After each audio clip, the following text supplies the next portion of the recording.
What does it take to be a true champion? Speed? Strength? Sure, but what about the courage to come out, knowing it could cost everything? For years, LGBTQ+ athletes didn't just battle opponents, they fought silence, stereotypes, a system not built for them. Some lost it all, but a fearless few changed the game forever. These are the 10 who proved that being gay might be the bravest move in sports. Let's begin. Tom Daley. Tom Daley had everything a sports legend is made of. Olympic precision, boyish charm, and a smile the world couldn't resist. Britain watched him grow up on the diving board, a teenage prodigy transforming into a national icon. But while the public saw confidence and medals, behind closed doors, Tom was drowning in something else entirely. He was living a double life, one celebrated, one hidden. Because in the world of elite sports, being gay wasn't just difficult, it was dangerous. Locker rooms weren't safe havens. They were spaces where identity had to be muted, where coming out could mean losing your endorsements, your teammates, your entire future. Tom knew the risk. He knew how fragile fame could be. And yet in December 2013, at just 19 years old, he chose truth over fear. He sat in front of a camera and said the words that would change everything. "I'm dating a man, and I couldn't be happier." No script, no PR team, just honesty. The world held its breath. Would fans turn on him? Would brands abandon him? But something beautiful happened. They didn't walk away. They showed up. Support poured in, from athletes, celebrities, strangers, even the royal family. In that moment, Tom Daley became more than a diver. He became a symbol of courage and a lifeline for every young LGBTQ+ person who had ever felt like there was no place for them in sport. And he didn't stop there. Tom used his platform to fight for something bigger than medals. He called out homophobia, advocated for inclusive policies, and pushed Olympic committees to do better. He became the kind of role model he never had growing up, not just for divers, but for dreamers. Today, he's not just an Olympic champion. He's a father, a husband, and a reminder that authenticity and excellence aren't opposites. They're powerful partners. Tom Daley didn't just rewrite his own story. He cracked open a space where pride could exist without apology. And in doing so, he proved that sometimes the bravest leap isn't into the water. It's into the world, exactly as you are. Which moment from Tom's journey hit you the hardest? Tell us in the comments below. Gus Kenworthy. Gus Kenworthy could fly. Not in theory, in reality. With every launch off the ramp, he twisted through the air like gravity never existed. A two-time Olympic medalist, he wasn't just talented, he was breathtaking. But while the world saw a fearless athlete soaring above the slopes, they never saw what he was carrying deep inside. Because Gus had a secret, one that weighed far more than any fall.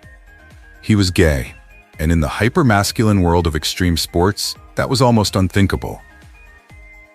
Freestyle skiing was built on toughness, on pushing limits. There was no blueprint for being vulnerable, no room for softness, emotion, or anything that didn't scream alpha male.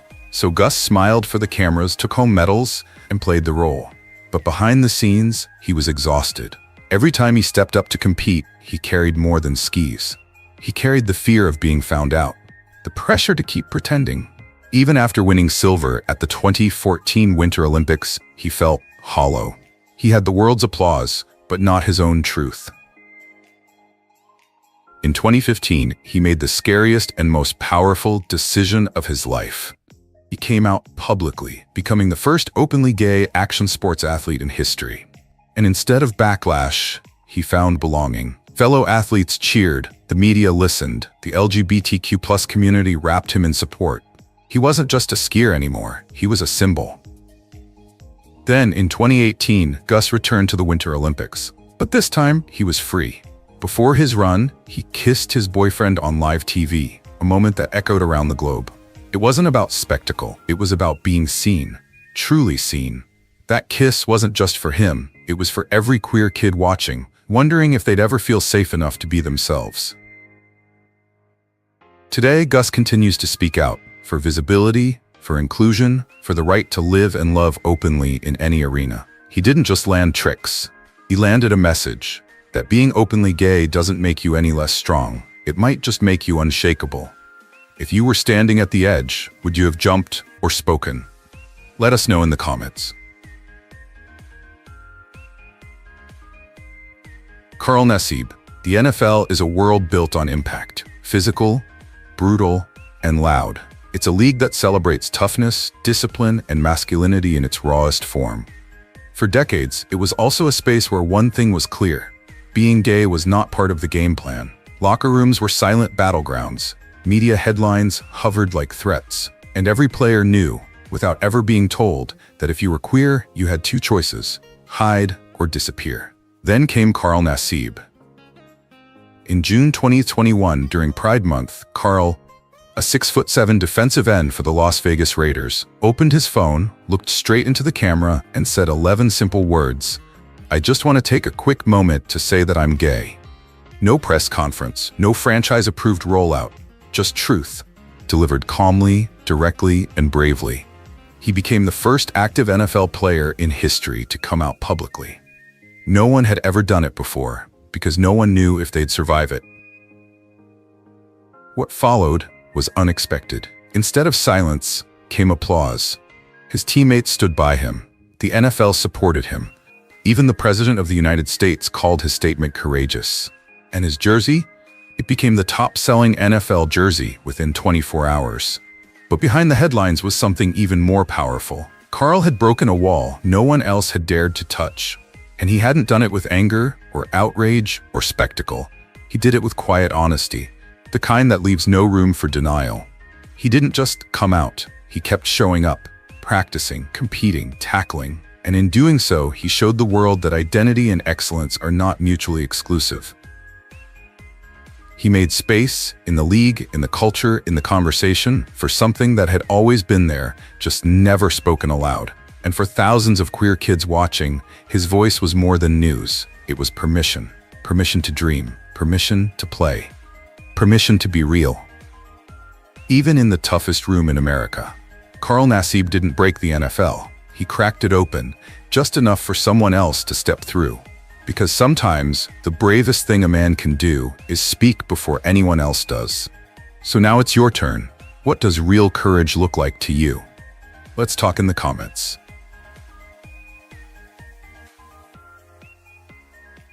Johnny Weir. In figure skating, artistry is everything. The elegance, the emotion, the spectacle. But for Johnny Weir, it was never just about gliding across the ice. It was about surviving in a world that adored beauty, but feared difference. From the moment he stepped into the spotlight, Johnny stood out. Not just for his technique, which was brilliant, but for the way he moved, the way he dressed, the way he didn't apologize for taking up space. He was flamboyant, fierce, unmistakably himself. And while fans adored him, the establishment didn't know what to do with him. In a sport where masculinity is policed as tightly as choreography, Johnny didn't fit the mold. He didn't try to act tough on the ice. He didn't play straight for the cameras.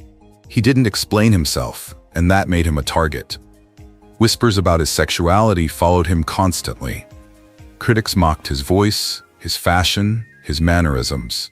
He was passed over for sponsorship deals that went to more masculine skaters. Even the United States Figure Skating Federation, which should have celebrated his artistry, kept him at arm's length, uncomfortable with his visibility and his refusal to conform.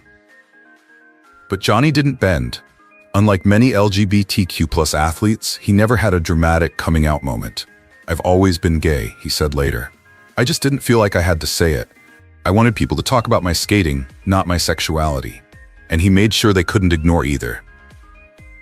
He skated with fire. He dressed with defiance. He performed like every routine was a rebellion, and in many ways, it was. He turned every cold rink into a stage, every costume into a statement, every spin into an act of resistance. Johnny Weir didn't just break the mold, he refused to recognize it in the first place. What he gave to queer athletes was more than representation.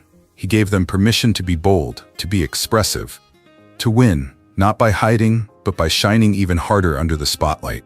Today, he's not just a sports commentator or a fashion icon. He is, and always will be, a living testament to the truth that self-expression is not a weakness. It is a form of power. Keegan Hirst. In the world of rugby, silence can be louder than the roar of the crowd. Keegan Hirst was built for the game, tall, broad, battle-tested, a prop forward in every sense, powerful, grounded, the one who took the hit so others could break free. He captained his team, raised his children, shook hands with local fans after every game. From the outside, he looked like everything a rugby man should be. But behind closed doors, Keegan was playing another kind of match, one that never ended at the whistle. He was gay, and he didn't know if he could live with that truth or survive it. In the locker rooms of Northern England, the word gay was rarely spoken, and never with kindness. The idea that a man could take hits on the pitch and also love other men, it didn't just challenge the system, it threatened to unravel it. For years, Keegan tried to be what rugby expected. A husband, a father, a man's man who said all the right things and buried everything else. But the deeper he went into that performance, the more the pressure crushed him. Until 2015, when he stopped running. Keegan came out mid-season. No retirement, no career reset. Just one truth, dropped into the heart of one of the most masculine sports in Britain. The headlines hit fast. So did the questions. But Keegan stood firm. Even when his world shifted beneath his feet, some brands stepped away, some fans said ugly things, but many, more than he ever expected, stood with him. His teammates didn't walk out. Young players reached out in private messages, and queer kids across the United Kingdom, especially boys who didn't see themselves in rainbow parades or fashion shows, finally saw a man who looked like them, living without shame. Keegan didn't become a symbol overnight. He became one because he refused to disappear. After rugby, he didn't chase headlines. He spoke at schools, supported charities, showed up where it mattered, not as a celebrity, but as a man who knew what it felt like to hide in plain sight. He proved that strength isn't about silence. It's about standing still and letting the world adjust around your truth. Jason Collins. Jason Collins didn't dominate highlight reels. He wasn't the league's top scorer. He wasn't flashy. He wasn't loud, but on April 29, 2013, he changed the NBA forever, without even touching a basketball. At 2.13 meters tall, Collins was a steady, reliable presence, a veteran center who knew his role, set the screen, take the charge, make the smart pass. He played for 12 seasons, always on the move, always in the shadows of stars. But off the court, something much bigger was brewing. For years, Jason carried a secret. In locker rooms, on team flights, in hotel lobbies, the pressure was constant, not from the game itself, but from the silence he maintained to survive it. Because in men's professional sports, especially basketball, being gay wasn't just rare, it was invisible. He had seen others come close, but no one had ever stood in an NBA jersey and said the words, until he did. In 2013, in a personal essay for Sports Illustrated, Jason wrote the sentence that would echo across sports history. "I'm a 34-year-old NBA center. I'm black and I'm gay." No theatrics, no campaign, just truth, delivered with precision like one of his screens. The response was immediate and seismic. President Obama called him. Michelle Obama praised him. Kobe Bryant tweeted support. Bill Clinton, whose daughter Chelsea had gone to school with Jason, wrote a public tribute. And fans, many of whom had never heard of him before, began to see something that had never existed before in their sport. A gay man, visible, standing tall in a space built for alpha performance. Jason didn't return to the court with fanfare. He played one more season, quietly, for the Brooklyn Nets. 12 minutes per game. 2 points here, 3 rebounds there. It wasn't about numbers anymore. It was about presence. He became more than a pioneer. He became a blueprint. Not for being bold and brash, but for being calm and clear. For showing that you can change the system by simply refusing to lie inside it. Jason Collins didn't break the backboard. He cracked the silence, and in doing so, gave every queer athlete, past, present, and future, permission to stand their ground with both feet planted. Gareth Thomas. Rugby isn't just a sport in Wales. It's bloodline, tradition, masculinity, carved into muscle and bone. And Gareth Thomas, he wasn't just part of it, he was the face of it. With over 100 caps for the national team, Gareth was a juggernaut. Captain, try-scorer, a leader who took the biggest hits and never backed down. He was the kind of player young boys idolized and old men respected. But off the field, he was running from something no tackle could fix. He was gay. And in the brutal, closed-off world of professional rugby, that truth was terrifying. He didn't dare speak it, so he buried it. He married a woman, not out of love, but out of fear. He played the role the world expected, the tough man, the husband, the Welsh hero. But the more he conformed, the more he collapsed inside. Depression crept in. Loneliness turned crushing. And at his lowest point, Gareth considered ending it all because he saw no other way out. He had everything, except the freedom to be himself. But then, in 2009, something inside him broke and then rebuilt. He came out, publicly, honestly. He stood in front of a world that had worshipped his strength and admitted what he feared would destroy him. And instead, he was embraced. His teammates didn't leave. His fans didn't boo. The world of rugby, a space long believed to be too macho, too rigid, proved it could evolve. Gareth's revelation didn't just make headlines. It cracked open the sport. It gave permission to thousands of closeted athletes to breathe, if only for a moment. He became a symbol, not of scandal, but of survival. But Gareth didn't stop there. He took his pain and turned it into purpose. He spoke out against homophobia in sports, not as a polished spokesman, but as a man who had lived through it. He founded charities. He lobbied for education around HIV, later revealing he was living with the virus himself, not for sympathy, but for visibility. Because stigma doesn't die in silence, it dies in truth.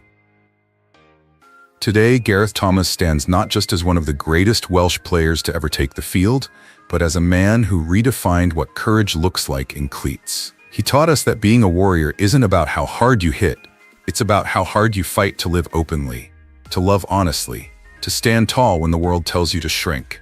And in doing so, he gave every athlete after him, gay or not, a new blueprint for what real strength truly means.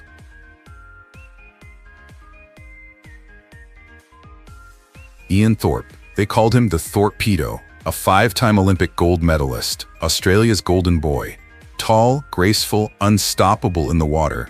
He wasn't just winning, he was dominating. At just 17, he became a global superstar. On the surface, it looked perfect, but inside he was holding his breath, not just in the pool, but in life. In the fiercely masculine world of competitive swimming, Ian Thorpe was everything they celebrated. Power, precision, and poise under pressure. But he carried something he was too afraid to name, a truth that didn't fit the image the world had built around him. He was gay. And in the 1990s and early 2000s, that wasn't just inconvenient, it felt impossible. He was the face of a nation. He was the poster boy for sponsors. He was expected to be the ideal man, not just an athlete, but a symbol of strength and heterosexual perfection. The whispers followed him everywhere. Press conferences, tabloids, magazine profiles. "Are you gay?" they asked. Subtly, sometimes cruelly, always watching. And he always said no. Because he thought he had to. He told the lie so often, even he believed it. He buried it so deep that by the time he retired in 2006, he didn't even recognize the face in the mirror. Behind the medals and magazine covers was a young man struggling with depression, anxiety, and a sense of isolation so profound it nearly broke him. His body had taken him to the top of the world, but his mind had nowhere to rest. And then, in 2014, years after the cameras had faded, after the pressure had softened, Ian Thorpe finally said the words aloud. "I'm not straight," he confessed in a quiet, emotional interview. Not to shock the world, but to stop lying to himself. It wasn't just a coming out, it was a surfacing.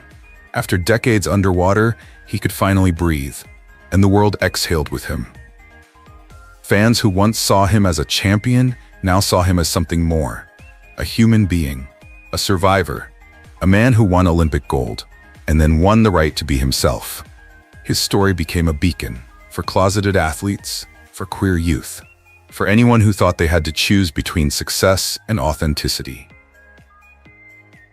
Today, Ian Thorpe is more than a swimming legend. He's a living lesson that no amount of gold is worth more than your truth. And no race is as important as the one you swim toward self-acceptance. Because real champions don't just stand on podiums, they stand in their truth. And Ian, after years of silence, chose to live out loud. Robbie Rogers. For years, Robbie Rogers lived in two different worlds. One in the spotlight, sprinting down the field fierce and focused, a star winger in the English Premier League and Major League Soccer. The other hidden in silence, where every smile masked a secret and every goal felt just a little bit hollow. He was gay, and he was terrified. In a sport built on toughness and tradition, being openly gay wasn't just rare, it was unheard of. Locker rooms echoed with unspoken rules, coaches looked the other way, the media circled like hawks, and behind the roaring crowds, Robbie felt utterly alone. He had the talent, he had the trophies, but he didn't have peace. So in 2013, at just 25 years old, he did something unthinkable. He came out as gay and walked away from the game he loved. Not because he didn't belong on the field, but because he wasn't sure the world would let him exist off of it. The fear of rejection, the weight of shame, the whispers, the headlines, it all felt too heavy. But something extraordinary happened. The world didn't shut him out. It opened its arms. Fans embraced him, teammates cheered, even soccer legends stood by him.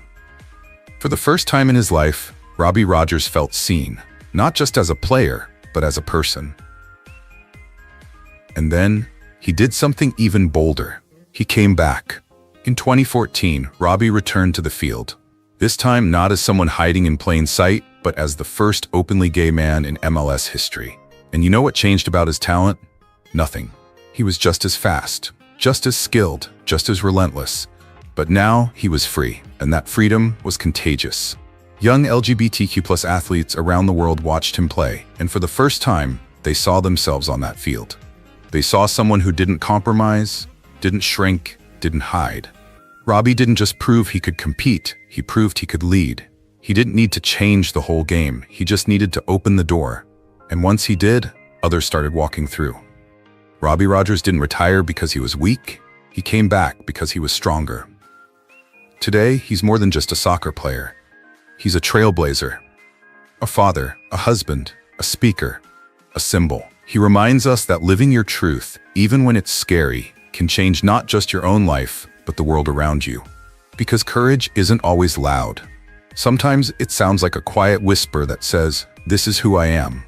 And that whisper, it can echo through an entire generation. Michael Gunning. And the last name on our list might surprise you. Because he didn't win Olympic gold, he didn't stand on the cover of Sports Illustrated. But what Michael Gunning did might be even braver. Born in Kent, England, to a British mother and Jamaican father, Michael grew up between two cultures, and often between two identities. As a child, he found freedom in the water. Swimming gave him peace, purpose, silence when the world felt too loud. But as he rose through the ranks, something darker followed him into every competition. Fear. Not of losing races, but of losing himself. Because Michael Gunning was gay, and in the hyper-masculine, rigid world of competitive swimming, and especially under the Jamaican flag, there wasn't a lane for that. He knew what the headlines could say, he knew what Jamaica's laws could do, and yet he didn't hide. In 2018, on the British reality show The Bi Life, Michael quietly, honestly, and courageously came out as gay to the public. There were no dramatic speeches, no media machine behind him, just a young man saying the words out loud, for the first time. And in that moment, something changed. For him, for us, he instantly became more than a swimmer. He became a symbol for every LGBTQ+ athlete of color who couldn't see themselves in the spotlight. For every queer teen in the Caribbean still living in fear. For every boy too scared to look in the mirror and say, "This is me." Michael Gunning didn't just tell the world who he was, he stayed exactly who he was. He continued competing, representing Jamaica at the World Championships, waving a flag that didn't wave back, yet. And still he did it with grace, with pride, with joy. Since then, Michael has spoken at global conferences, mentored LGBTQ+ youth, and become a loud, beautiful presence in international sport. He doesn't just talk about change, he embodies it. His story isn't filled with medals, it's filled with meaning. He proved that even without the gold, you can still shine. Because courage isn't about standing on a podium, it's about standing in your truth when the world tells you not to. Michael Gunning created a ripple, and that ripple is still moving, through locker rooms, through nations, through minds and hearts.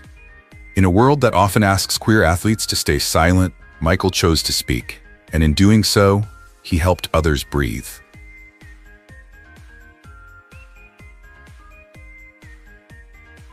These 10 athletes didn't just play the game, they changed the rules. They proved that strength isn't just physical, it's personal.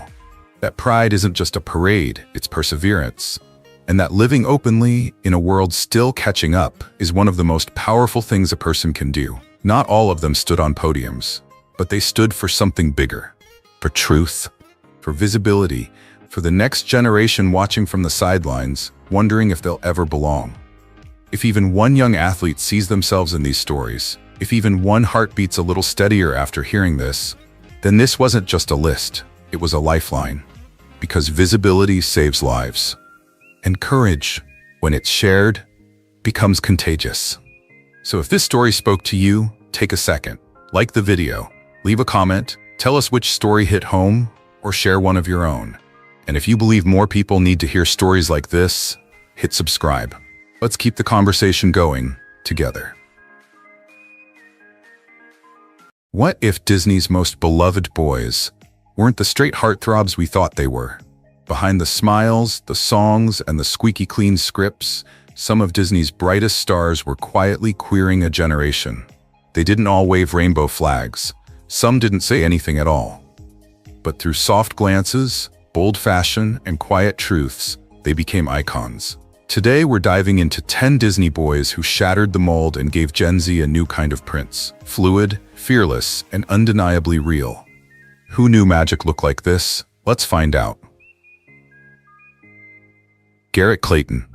Once upon a Disney summer, Garrett Clayton was the boy everyone had a crush on but couldn't quite place why. Sun-blonde hair, dancer's poise, abs of steel, and that sparkle, the kind Disney bottled into beach musicals and sold as clean-cut teenage dreams. As Tanner in Teen Beach Movie, he was the charming, slightly clueless surfer who sang his heart out in neon tank tops and pastel shorts. He smiled, he twirled, he won hearts. But off-screen, Garrett was living a very different story. One with tightropes, closets, and the constant dread of being found out. At the height of his Disney fame, Garrett was warned by agents and casting directors, if you come out, you're done. He was told to flirt with female co-stars in interviews, to dodge questions, to straighten up, quite literally. The machine behind the image was ruthless. Because in Hollywood, especially back then, a gay leading man was still considered a risk. So Garrett did what so many young queer actors had to do. He became two people. One for the cameras, all smiles and softness, and one for himself, hidden, aching, and afraid of what the truth might cost. Years later, when the spotlight had dimmed just enough for him to breathe, Garrett finally told the truth. In 2018, in a quietly powerful Instagram post, he came out publicly as gay. He also introduced the world to Blake Knight, not a publicist-approved pairing or a co-star fantasy, but his real-life partner, the man he had loved in secret for years. That post wasn't just about romance, it was rebellion and healing. Since then, Garrett has used his platform to talk about the trauma of hiding, the anxiety, the breakdowns, the moments he nearly gave up. He's spoken openly about how he was pressured to erase himself just to get roles. But he didn't just survive, he rewrote the narrative. Today, Garrett is more than a Disney crush. He's a queer icon, a mental health advocate, a bold, beautiful example of what it looks like to walk back into the spotlight on your own terms. From starring in indie queer cinema like King Cobra to showing up in sheer shirts, painted nails, and red carpet kisses with Blake, Garrett isn't performing anymore. He's living. And in a world still obsessed with perfect images, he reminds us that truth, raw, real, messy truth, is the most magical thing of all. Which moment in Garrett's journey hit you the hardest? Drop it in the comments, and let's give this Disney prince the crown he was once told he'd never deserve.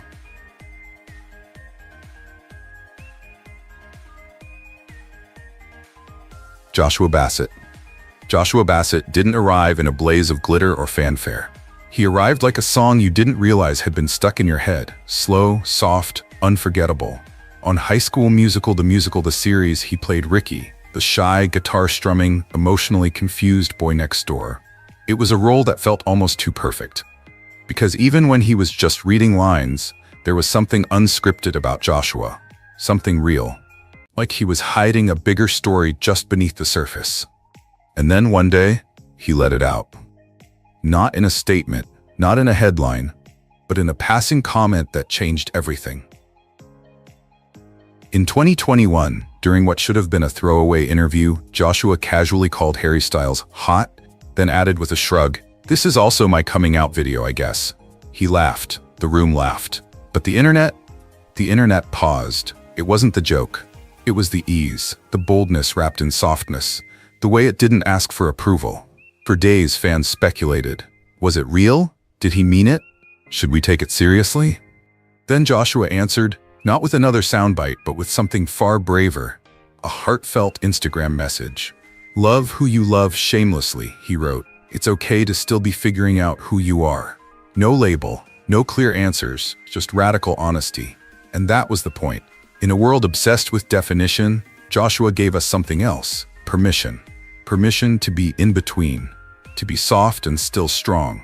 To be queer without needing to explain how. For thousands of young people, especially Gen Z fans tired of boxes and binaries, that one moment was everything. Since then, Joshua hasn't followed a rulebook. He's followed a rhythm, one that sounds a lot like freedom. Whether he's on stage in Painted Nails or releasing soul-bearing tracks like Feel Something, Lifeline, and Set Me Free, his work doesn't try to wrap queerness into a neat message.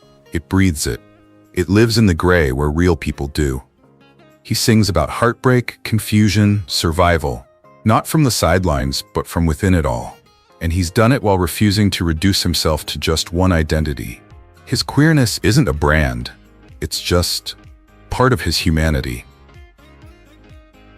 Joshua Bassett may never give the world a label, and maybe that's exactly what makes him powerful.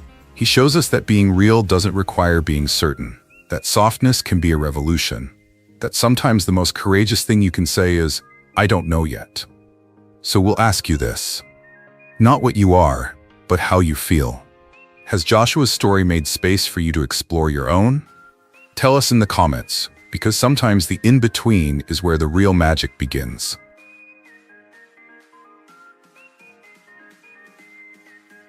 Joe Serafini was never the loudest voice in the Disney universe. He didn't burst into stardom with headlines or controversy. But sometimes the most powerful change doesn't need noise. It just needs presence. With his soft smile, Broadway-trained voice, and effortless charm, Joe slid into the world of High School Musical, the series as Seb, a glitter-loving farm boy with a heart full of show tunes and a confidence that felt quiet but unshakable. He wasn't written to be a revolution. And yet, somehow, he became one. When Seb stepped onto the screen in a sequined vest, holding hands with Carlos and singing his truth without shame or struggle, it marked something Disney had never done before. For decades, queerness in Disney was hidden in subtext, coded, hinted, watered down. But with Seb and Carlos, it wasn't background. It wasn't metaphor. It was love. Open, visible, soft, real. They weren't perfect. They didn't have to be. What mattered was that they were allowed to exist and to feel. And millions of queer teens watching saw something they'd never been given in that world, themselves, without fear. But the power of that moment didn't end with the scene, because Joe wasn't just playing a gay teen on screen, he was one, off-screen too. Openly gay in real life, Joe didn't use his queerness to make a point. He simply brought it with him. And in a twist almost too sincere for television, his on-screen partner Frankie Rodriguez, who played Carlos, was also his real-life partner. Their chemistry didn't need writing, it was already there. Their relationship wasn't a press move, it was authentic, honest, and refreshingly without drama. The world called it a queer fairy tale. Joe just called it love. Since then, Joe has continued to lead by example, not through spectacle, but by being freely himself. He talks openly about self-worth, queerness, mental health, and what it means to grow up under a spotlight that often demands perfection. He walks red carpets in soft suits and painted nails, not to provoke, but to express. And in doing so, he's shown a generation of young LGBTQ+ people, especially those still figuring themselves out, that there's space for joy. Not just tolerance, not just survival, but actual unfiltered joy. Joe Serafini may not shout, but his presence speaks volumes. In a landscape that still too often asks queer people to earn their space, Joe reminds us that sometimes the quietest characters leave the loudest legacy.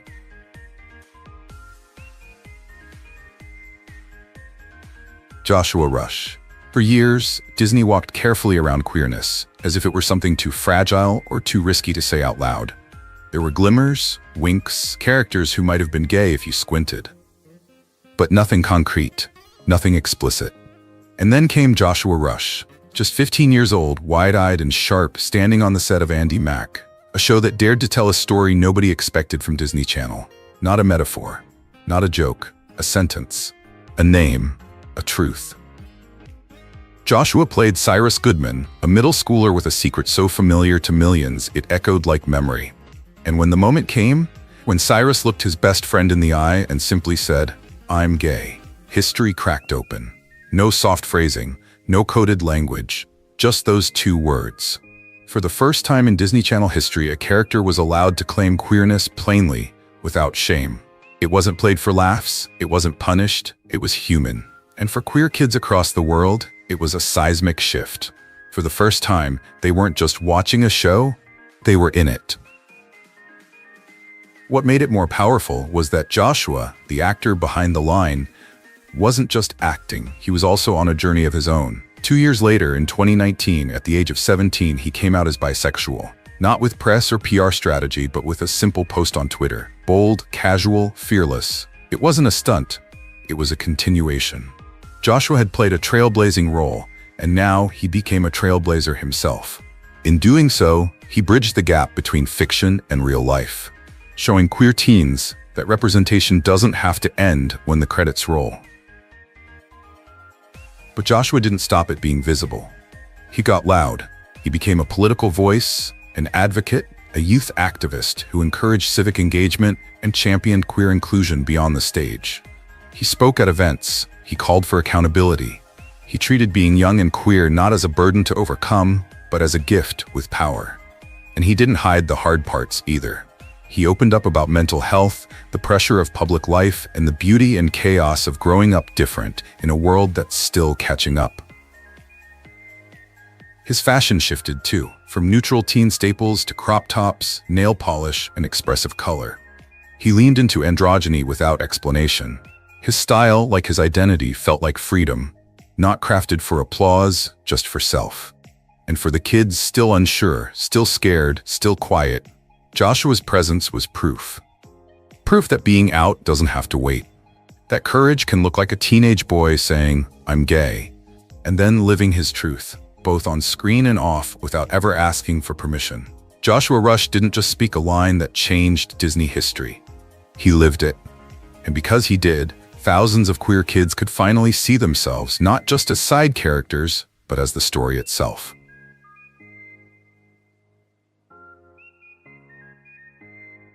Matt Cornett was everything a classic Disney jock was supposed to be. Tall, confident, angular jawline, and just cocky enough to play the guy you loved to hate. As E.J. Caswell on High School Musical, the series, he strutted through hallways with varsity swagger, girlfriend in tow, always trying just a little too hard to win. On paper, he was the archetype, the golden boy, the alpha. But that's not the role Matt ended up playing. Not really. Because something unexpected happened. EJ softened, and so did Matt. There's a moment in the series, one of many, where EJ, usually guarded and performative, breaks, his voice catches, his armor slips. He's vulnerable, insecure, lost, and Matt plays it like he's lived it. He lets his character unravel without shame, without apology. It's in those moments that you realize this isn't just another jock with a redemption arc. This is a redefinition, because Matt, both in character and in person, never mocks softness. He honors it. Off-screen, Matt began evolving too. His style shifted, his tone changed. He embraced Gen Z's new rules of masculinity, or maybe their rejection of rules altogether. He spoke, subtly but consistently, about identity, expression, and the importance of not boxing yourself in. And though he hasn't given his sexuality a label publicly, he's become an icon to a new generation of queer and questioning youth. Not because he came out, but because he leaned in. Into ambiguity, into kindness, into a masculinity that allowed room for gentleness and uncertainty.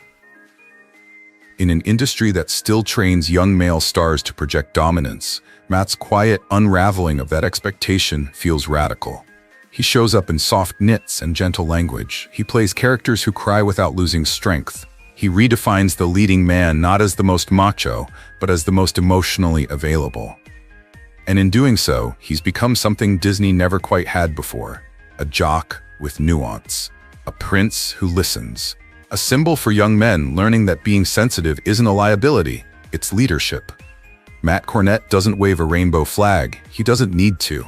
What he offers is something more subtle, but no less important: visibility through presence.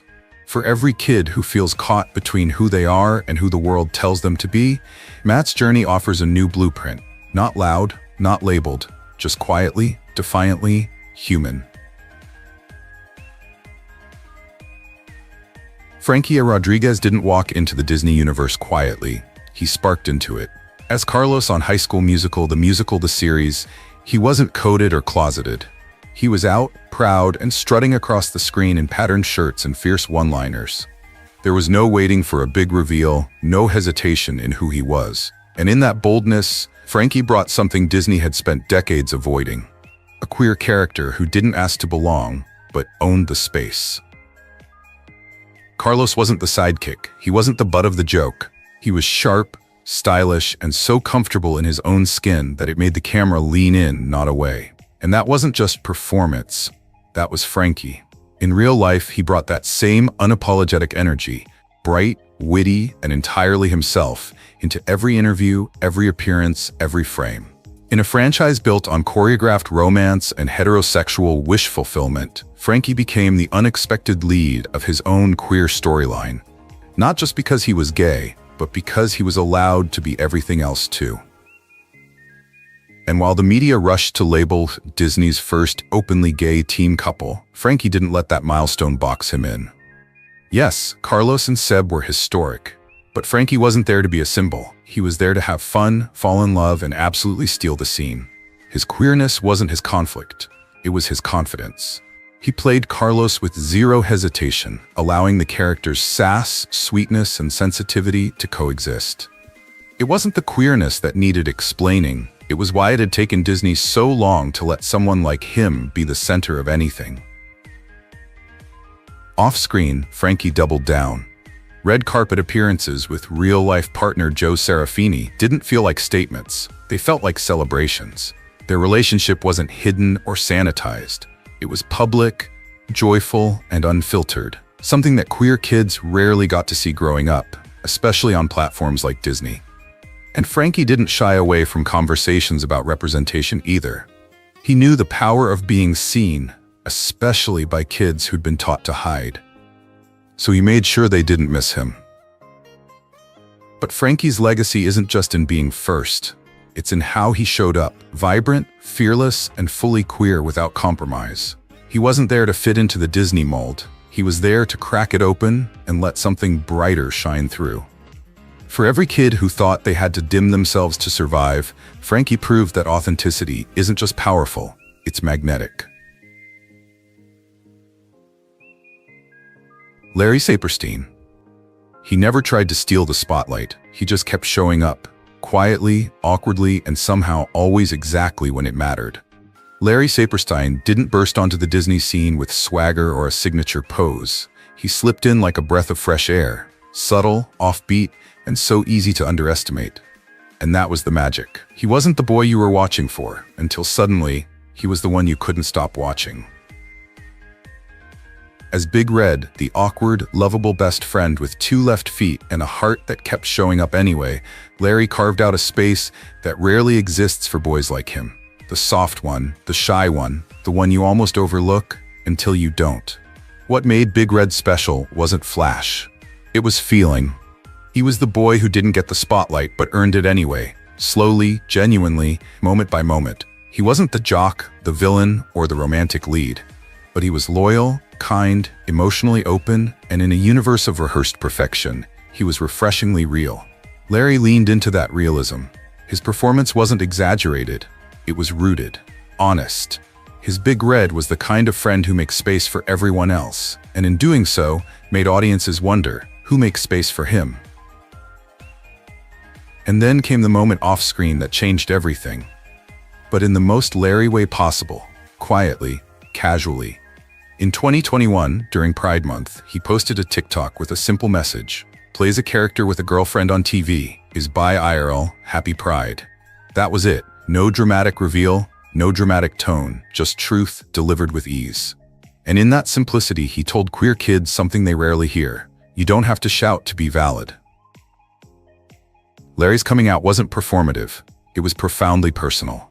He didn't try to fit into an activist mold or capitalize on visibility.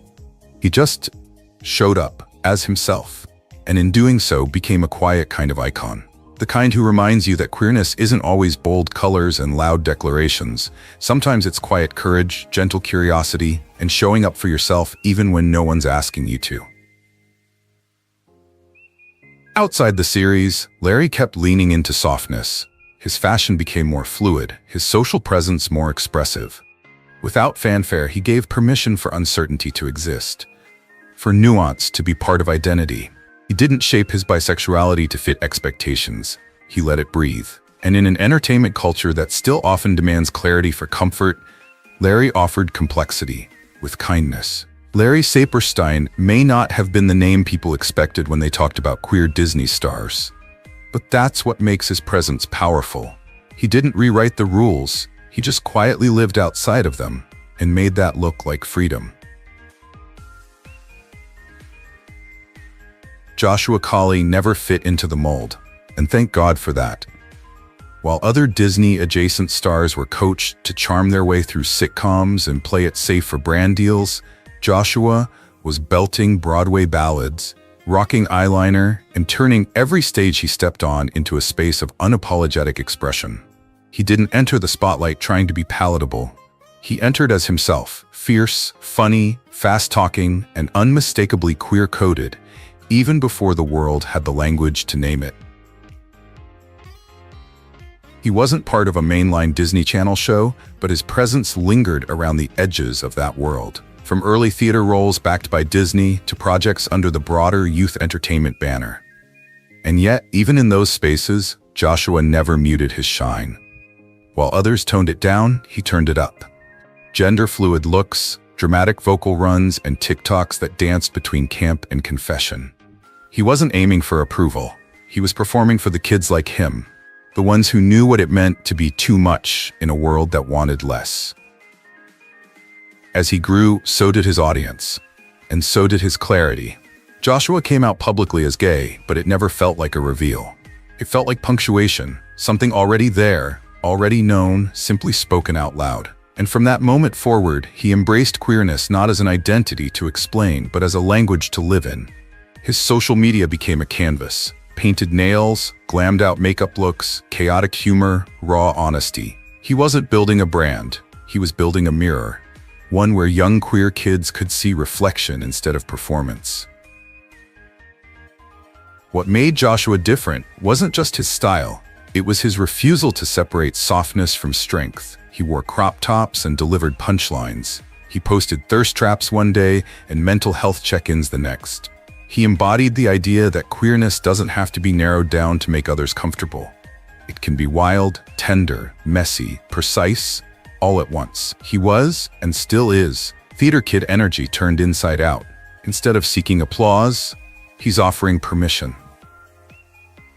In a world where young male performers are still taught to edge toward masculinity to stay bankable, Joshua Colley leaned the other way, into color, into chaos, into complexity. And in doing so, he didn't just join the conversation about visibility. He elevated it. Because while some stars carve out space for queerness by playing by the rules, Joshua kicked the walls down, laughed, and asked why there were walls at all.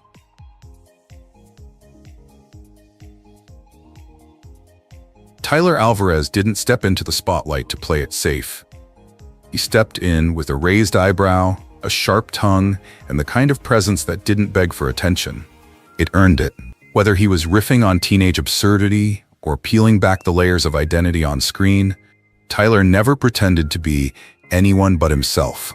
And eventually, the world caught up to him. He broke out on every which way, a teen fantasy with more drama than logic, playing Diego, the classic boy with powers archetype. But even then, Tyler was different.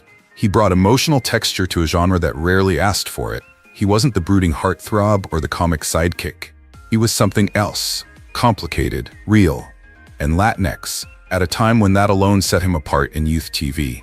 Then came American Vandal, where he played Peter Maldonado, a deadpan documentarian unraveling high school mysteries with a straight face and a perfectly delivered pause. It was comedy, yes, but it was also a kind of cultural critique of teen tropes, of media, of identity itself. And then in 2021, Tyler dropped the filter. In a tweet both simple and seismic, he wrote, "I'm gay." That was it. No fanfare, no build-up, just clarity. And it hit different. Not because it was shocking, but because it was so rooted. Tyler didn't come out for drama. He came out because it was time. And once the words were out, they stayed out. He followed with interviews, essays, and candid reflections, not curated for applause, but offered as truth. His voice wasn't just another in the growing chorus of queer young stars. It was pointed, political, and deeply personal. As a Latinx actor, Tyler knew that coming out didn't just challenge Hollywood norms, it cut against cultural ones too. He's spoken openly about the expectations placed on boys in Latino households, the unspoken rules of masculinity, the quiet fear of disappointing your family just by existing as you are. But he didn't let that silence him. He leaned into his queerness the same way he approached his roles, with wit, insight, and a refusal to perform respectability. What sets Tyler apart isn't that he's queer or Latino or successful. It's how he blends those identities without compromise. He doesn't edit himself to be palatable. He doesn't soften his opinions to be liked. He shows up fully, sharply, and on his own terms, making space for queer Latinx kids who've never seen themselves in media without a punchline or a cliché. And he does it all with the smirk of someone who knows exactly what he's doing. Tyler Alvarez didn't come to fit a mold. He came to remind you why the mold was broken in the first place. Milo Manheim. And finally, the boy no one expected to make this list, but somehow belongs here more than anyone. Milo Manheim didn't burst into the queer zeitgeist with a declaration. He showed up with green face paint, glitter jackets, and a Disney Channel franchise that should have been nothing more than bubblegum fun. As Zed, the zombie quarterback in Zombies, he was charming, goofy, and impossibly sincere. A walking contradiction of undead cool and musical theater earnestness. On the surface, it was all camp and choreography. But underneath, something else shimmered. Something softer, stranger, queerer. Milo never said he was playing a queer role. He didn't have to. Zed's masculinity was different. Expressive, emotional, loud in heart, but gentle in presence. He wasn't afraid to cry, to dance, to sing about love in a world that feared difference. And Milo played him with a kind of openness that didn't feel rehearsed. It felt lived in. As if this wasn't just a character he was stepping into, but a part of himself he was allowing to breathe on screen. Then came the off-screen energy. Milo Manheim didn't just dip his toe into queer-coded waters, he swam laps in them. Pearl necklaces, crop tops, soft smiles with hard cheekbones, Halloween costumes in full drag, flirty TikToks with male co-stars, public comments that raised eyebrows and made fans scroll twice. He wasn't parodying queerness. He was moving through the world with a freedom that didn't require definition. And Gen Z noticed, because they recognized the space he was carving. A space where you didn't have to come out to be considered part of the conversation. a space where identity could be played with, not boxed in. What makes Milo different isn't just the fashion or the fan edits, it's the energy, that unspoken maybe, that lived in blur. He walks a line that older generations might have struggled to define, but Gen Z embraces completely, queer-coded not as strategy, but as instinct. He can post a thirst trap one day and dress like a fairy the next. He can joke, flirt, twirl, and still never say a word about what it all means. And that silence, it's not evasion, it's invitation. He's never publicly labeled himself. Maybe he doesn't need to. Maybe that's the point. Milo exists in that liminal space between performance and reality, between maybe he is and does it even matter. For thousands of fans navigating gender, attraction, and expression, he offers a mirror with no pressure. Just presence, just possibility. He doesn't simplify himself to make others comfortable. He complicates the idea that simplicity is even required. In a media world still obsessed with headlines and categories, Milo Manheim stands as a reminder that queerness isn't always about saying. Sometimes it's just about being. Quietly, beautifully, and with glitter on. They didn't all come out, they didn't all explain, but they showed up, soft, bold, fluid, real. In doing so, they redefined what it means to grow up queer in the spotlight. For so long, boyhood on screen meant straight lines and sharp edges, but this new generation blurred them and made space for something truer, something freer. Representation isn't just about words, it's about presence. And because they dared to be different, thousands now feel seen without needing to explain why. If their stories meant something to you, don't scroll past. Like, share, and subscribe for more. The stories that matter most are just beginning. What if the hottest men in Hollywood weren't just eye candy, but pioneers? These actors aren't just serving looks. They're openly gay, fiercely talented, and flipping the script on what it means to be a leading man. From blockbuster films to bold activism, they're breaking barriers with every move. Ready to meet 10 stars who are not only redefining Hollywood, but doing it with abs, attitude, and unapologetic pride? Let's get into it. Chris Salvatore. Chris Salvatore wasn't handed a path in Hollywood. He carved one, shirtless, smiling, and completely uncloseted. From the beginning, he made a choice most actors fear: to be openly gay in an industry that still whispered maybe later to queer authenticity. But Chris didn't have time to wait. Being openly gay was never a decision I debated, he once said. It was a declaration. I needed to be the man I wish I could have seen growing up. It cost him. Casting agents liked his look, tall, sculpted, green-eyed with that all-American glow, but they weren't ready to see him as a romantic lead unless he kept his personal life personal. Chris refused. Instead, he found his own spotlight, taking the lead in the indie queer film series Eating Out, where he played gay, sexy, and proud, not as a sidekick, not as comic relief, but as the whole damn story.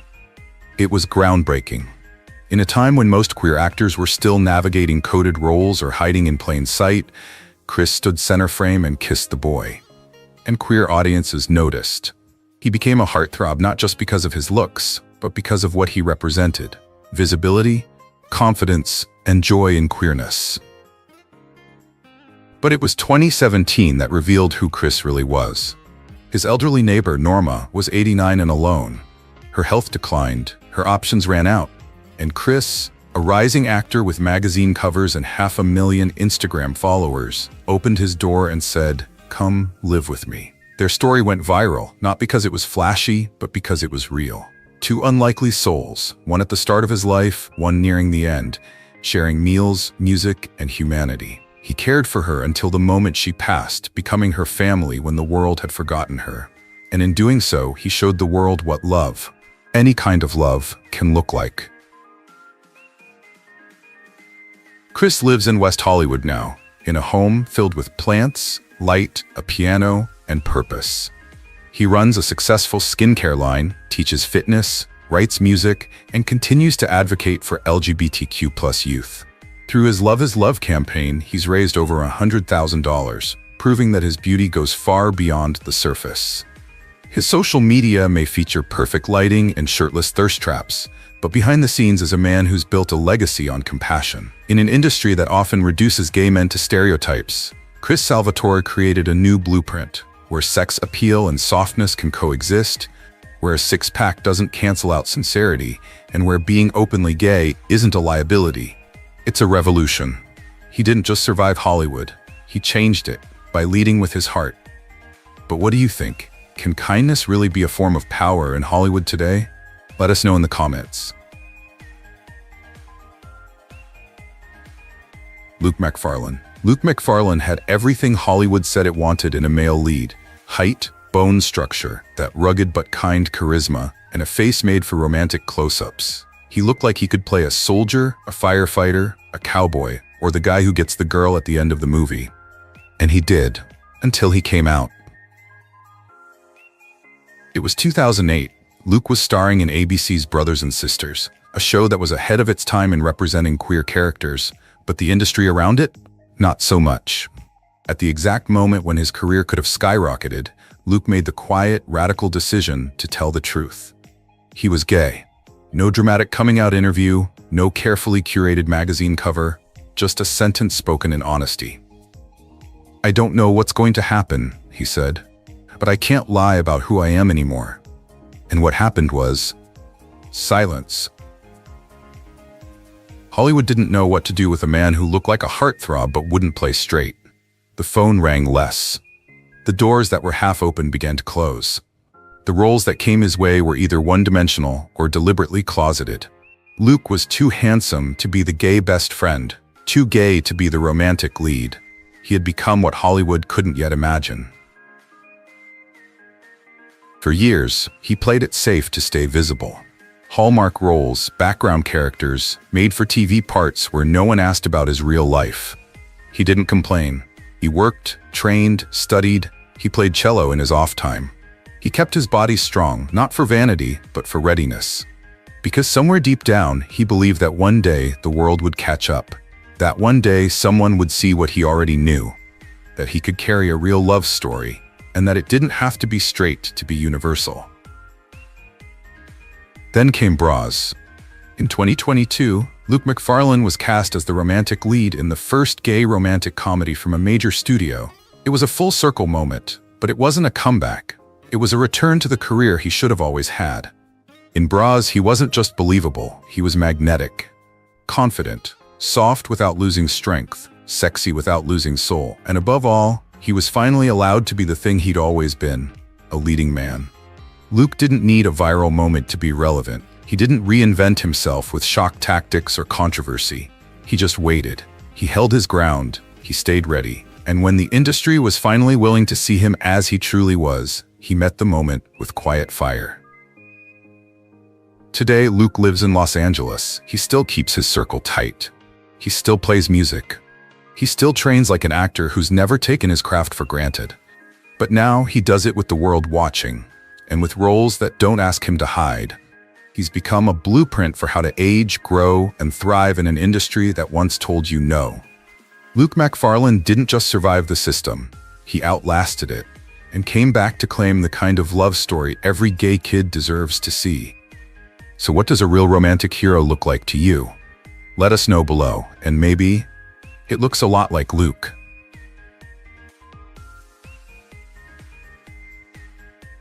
Matt Bomer. There's a certain kind of beauty that Hollywood loves. Flawless, golden, blue-eyed, and clean-cut. Matt Bomer was born with it. On camera, he was everything they dreamed of. The con man, too smooth to hate in white collar, the charming billionaire in tailored suits, the perfect crush from a fantasy someone once had at 17. But what they didn't know, what he couldn't let them know for years, was that beneath all that elegance, he was holding his breath. Matt was gay. And in Hollywood, that meant choices. Stay silent and rise, or speak up and risk vanishing. He chose survival. For over a decade, he played the game. Public events were performances within performances. He smiled, he answered carefully, he acted straight even when the cameras were off. The roles were piling up, but the weight of invisibility was heavier. Because it wasn't just about hiding a boyfriend. It was about being told that love, for him, was something that must never be mentioned. That desire, for him, could never be named. And so Matt Bomer, a man with the face of a classic movie star, lived in two timelines, the one the world watched and the one he built in private. It wasn't shame, it was protection. And it worked, until it didn't. Because then came love, real love. Then came family, 3 sons, a man he called husband, a home that deserved light. And suddenly, the choice between hiding and telling the truth wasn't abstract anymore. It was urgent. So he came out, quietly, on his own terms. Not to shock, but to breathe. It was 2012. The world was different, but not entirely safe. His announcement made headlines, but not the kind designed to ruin. In fact, something surprising happened. He wasn't erased, he was embraced. What followed was not a rebellion, but a redefinition. Matt began to take roles that mirrored who he was, not in body, but in soul. He played queer men with dignity, vulnerability, and truth. A closeted writer dying of AIDS in The Normal Heart, a conflicted father in Papi Chulo, a proud gay hero in Doom Patrol.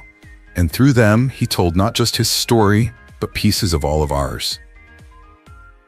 Yet even off-screen, Matt remained elegant, never theatrical, never bitter, just honest.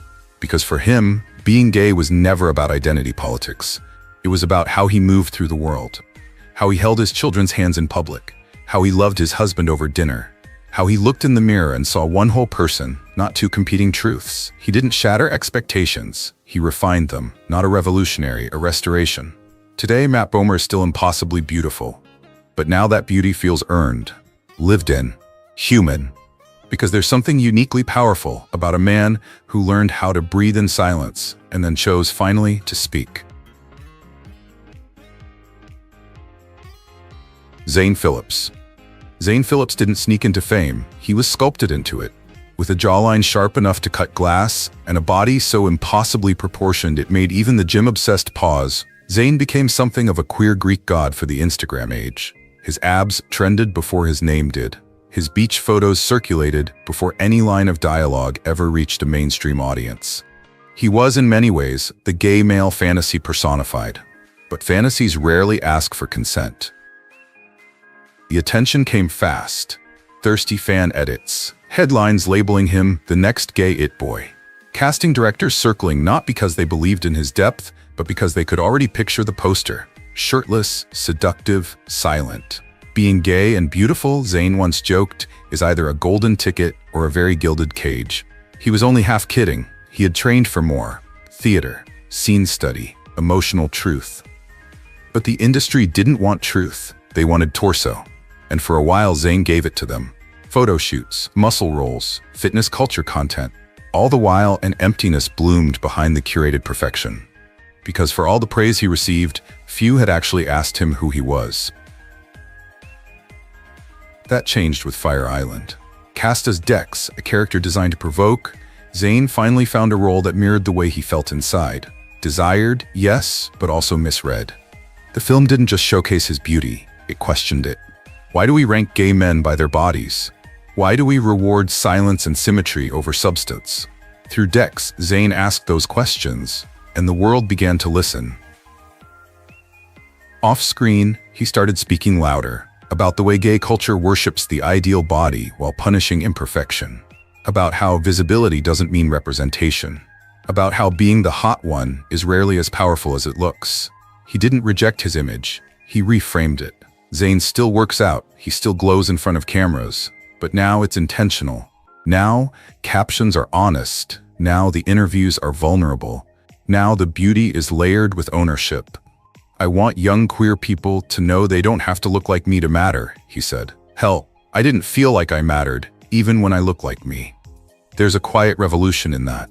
In seeing a man the world would rather reduce to a body reclaim the right to be full, complex, flawed, and still worthy. Zayn Phillips is still breathtaking. That hasn't changed. But the way he shows up, that's no longer for them. It's for him. Cheyenne Jackson. Cheyenne Jackson has always looked like someone out of a golden age movie dream. Tall, square-jawed, with a voice that could fill an empty theater and a body sculpted like a Greek statue. He had the kind of presence that made casting directors pause and lighting crews breathe easier. But unlike many who fit that mold, Cheyenne wasn't hiding a secret. He was carrying one in full daylight. From early in his career, he made it clear he was gay and he wasn't going to lie about it. In an industry that still preferred its leading men straight, at least on the surface, Cheyenne stepped forward with a calm defiance. "I want to succeed as my authentic self," he once said. And so he did. On Broadway, on television, in the gym, on red carpets, shirtless in Out magazine, fully clothed beside his husband. He wasn't trying to prove anything. He was just living. But visibility came with new complications. Not just for him, but for the system that didn't quite know what to do with someone like him. Because for all his sex appeal, Cheyenne refused to be reduced to desire. He was grounded, he was married, and not long after, he became a father to twins. Suddenly, the man the press had labeled a gay sex symbol was also sharing stories about potty training and preschool drop-off. For a media machine trained to flatten queer identity into archetypes, tragic, single, comic, flamboyant, this didn't compute. He didn't care. Cheyenne chose both. He remained a symbol of queer masculinity, confident, muscular, deeply desirable, but layered it with something less photogenic: stability. He played husbands, he became one. He played fathers, he became one. And every time he showed up on screen, at charity events, or simply walking hand in hand with his family, he challenged the idea that gay men couldn't have it all, or that they weren't supposed to want it. He brought nuance into a space that often demanded performance. He wasn't the loudest activist, but his existence was and still is political, not through protest but through presence, through showing that being gay could mean strength and softness, style and responsibility, abs and emotion. Not either or, all of it. There's something disarming about watching Cheyenne belt out a show tune in a tank top, then gently buckle his child into a car seat. Something radical in seeing a man the world once labeled too gay to lead take up space without apology, not just as an actor, but as a husband, a provider, a nurturer. Some actors work their whole lives to prove they can play different roles. Cheyenne never needed to pretend. He became them all by simply showing up as himself. Jonathan Bailey. For much of his life, Jonathan Bailey was told he had everything: talent, charm, a face you'd follow across centuries in a period drama. And yet, underneath the acclaim, underneath the glossy magazine spreads and stage ovations, was a quiet ache he couldn't name. Because while the world loved Jonathan Bailey, they never quite loved him right. He grew up in a small English town, the kind where being different wasn't dangerous, but it was isolating. Acting gave him escape, it gave him language, it gave him applause, and then it gave him rules. Don't come out too early, don't make it political, play the game, be grateful for the attention, be charming, be subtle. Above all, be what they need you to be. And he did. For years, he played it perfectly. He won awards, filled theaters, landed roles that made him the romantic interest for millions of straight women. But every time he leaned in for an on-screen kiss, there was a silent pull inside him, a reminder that this was still someone else's fantasy, not his. He once said, "There's a difference between being out personally and being out professionally. And that gap, it can eat you alive." Jonathan didn't come out with confetti. He didn't storm a red carpet waving a flag. He simply let the truth rise, bit by bit, into his work, his interviews, and eventually his art. And when he landed the lead in Bridgerton, the irony was almost poetic. He, a gay man, was now the face of mainstream heterosexual desire. His body, the one once asked to stay quiet, was now everywhere. Billboards, memes, millions of eyes. And yet, it was still only part of him they were seeing. But that's where Jonathan became something rare. He didn't push back, he expanded. He took the spotlight and turned it. Spoke about queer visibility in romance. Advocated for better roles, deeper writing. He demanded that gay men be allowed to be soft, complex, noble. Not just side characters or coded villains, but romantic leads. Not despite being gay, but because we deserve stories too.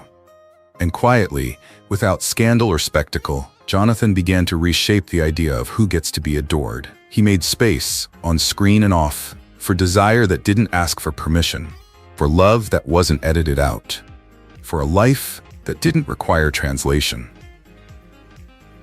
Today, he stands as one of Britain's most sought-after actors, not because he played straight well, but because he plays truth better than most ever will. He's preparing for Wicked, starring in queer-centered films, and still speaking in the same careful, honest tone that helped him survive the early years. Jonathan Bailey was never the loudest, but he didn't need to be, because sometimes the quietest truths are the ones that finally make people listen.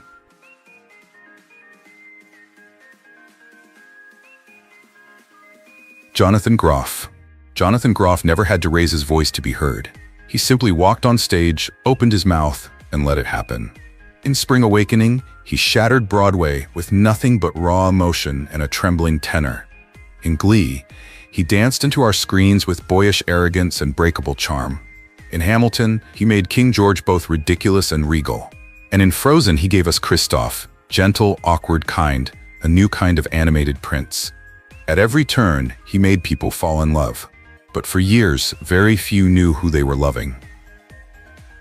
Jonathan grew up in a conservative town in Pennsylvania, where he learned early that being sweet was safe, but being gay wasn't. He knew how to make people smile, knew how to disarm them with sincerity, knew how to let others feel seen while quietly hiding himself in the spotlight. "I thought if I just worked hard enough," he once said, "maybe no one would notice I was different." But different, eventually, has to breathe. For a long time, Jonathan was out in his personal life, but not publicly. He dated, he came out to friends, but his interviews stayed vague, his roles stayed coded, and his silence, though understandable, started to echo louder than his voice. Until finally, in 2009, he let the truth land gently. "I'm gay," he said. "No drama, no defenses, just fact." And the world didn't end, it opened. What followed wasn't a rebellion, it was evolution. Jonathan kept getting cast, but now he got cast in roles that mattered. In The Normal Heart, he played a young man dying of AIDS with tenderness and terror that cut through the screen. In Mindhunter, he portrayed an FBI profiler confronting the darkest parts of the human psyche, while quietly navigating his character's own queerness in a suffocating era. In Looking, he gave audiences one of the first nuanced, messy, beautiful portraits of modern gay dating. No exaggeration, no apology, just truth. And through it all, he never stopped singing. Because music, for Jonathan, was always the safest place to tell the truth. Even when he couldn't say what he felt, he could sing it. And maybe that's why so many queer people see themselves in him. Not because he was loud, but because he was honest in the quietest ways. He isn't flashy on Instagram. He doesn't chase controversy. He shows up. He listens. He lets his work speak. And it does. Volumes. You don't always need to kick down the door to make space. Sometimes all you need is a clear voice, a brave heart, and a song worth singing. And maybe, just maybe, the quietest ones are the ones who stay with us longest. Would you agree? Zachary Quinto. He never entered a room to charm it. He entered to observe it, quietly, completely. While others sparkled or seduced, Zachary Quinto waited, measured, eyes sharp, shoulders squared. If charisma is heat, his was gravity. He didn't pull you in with a smile. He made you lean forward, curious, a little uneasy. Long before he became a queer icon, he had already mastered the art of withholding. It wasn't fear, it was control. And in Hollywood, that alone was radical. For a gay man who refused softness, refused simplicity, refused to shrink his angles to fit a frame not made for him. He first broke through as Sylar in Heroes, a villain so quietly terrifying, his name became synonymous with menace. Then he took over Star Trek's Spock, a role with its own legacy, logic, and cold fire. It was perfect casting. Zachary didn't just play intellect, he embodied it. Controlled, brilliant, unknowable. Gay? Yes, but never simplified, never softened. For years, he didn't speak publicly about his sexuality. It wasn't fear, it was calculation. "I didn't want to be defined by it," he said, and why should he? He wasn't hiding, he was working. But then, in 2011, something changed. A string of suicides among LGBTQ+ teens hit the headlines. One of them, a 14-year-old named Jamie Rodemeyer, posted "It gets better," and then died by suicide. That broke something in Zachary. He came out, not for the cameras, but for the kids. And when he did, he didn't whisper it. He wrote about it, talked about it, challenged systems with the same steel he brought to every role. "There's still so much work to be done," he said, "and I want to be part of that." From that moment, Zachary didn't just act queer. He led queer. He started producing, storytelling, funding projects that spotlighted LGBTQ+ narratives in ways studios still tiptoed around. He wasn't interested in roles that reduced us. He wanted stories that interrogated, elevated, resisted. In The Boys in the Band, he portrayed shame with brutal honesty. In American Horror Story, he embodied queerness as horror, beauty, trauma, and power. Off-screen, he remained selective, private, purposeful. His social media isn't curated for applause. It's filled with art, architecture, dogs, books, and the occasional edge-laced selfie. He doesn't perform identity. He lives it, intelligently and intentionally. And maybe that's the point. Zachary Quinto made it okay to be the smart gay, the intense gay, the complicated gay. He didn't smile to make you comfortable. He stared until you confronted your own assumptions. Some actors want to be loved. Zachary made you respect him first. Truth isn't always warm. Sometimes it's precise, and some men, like Zachary, were born to wield it.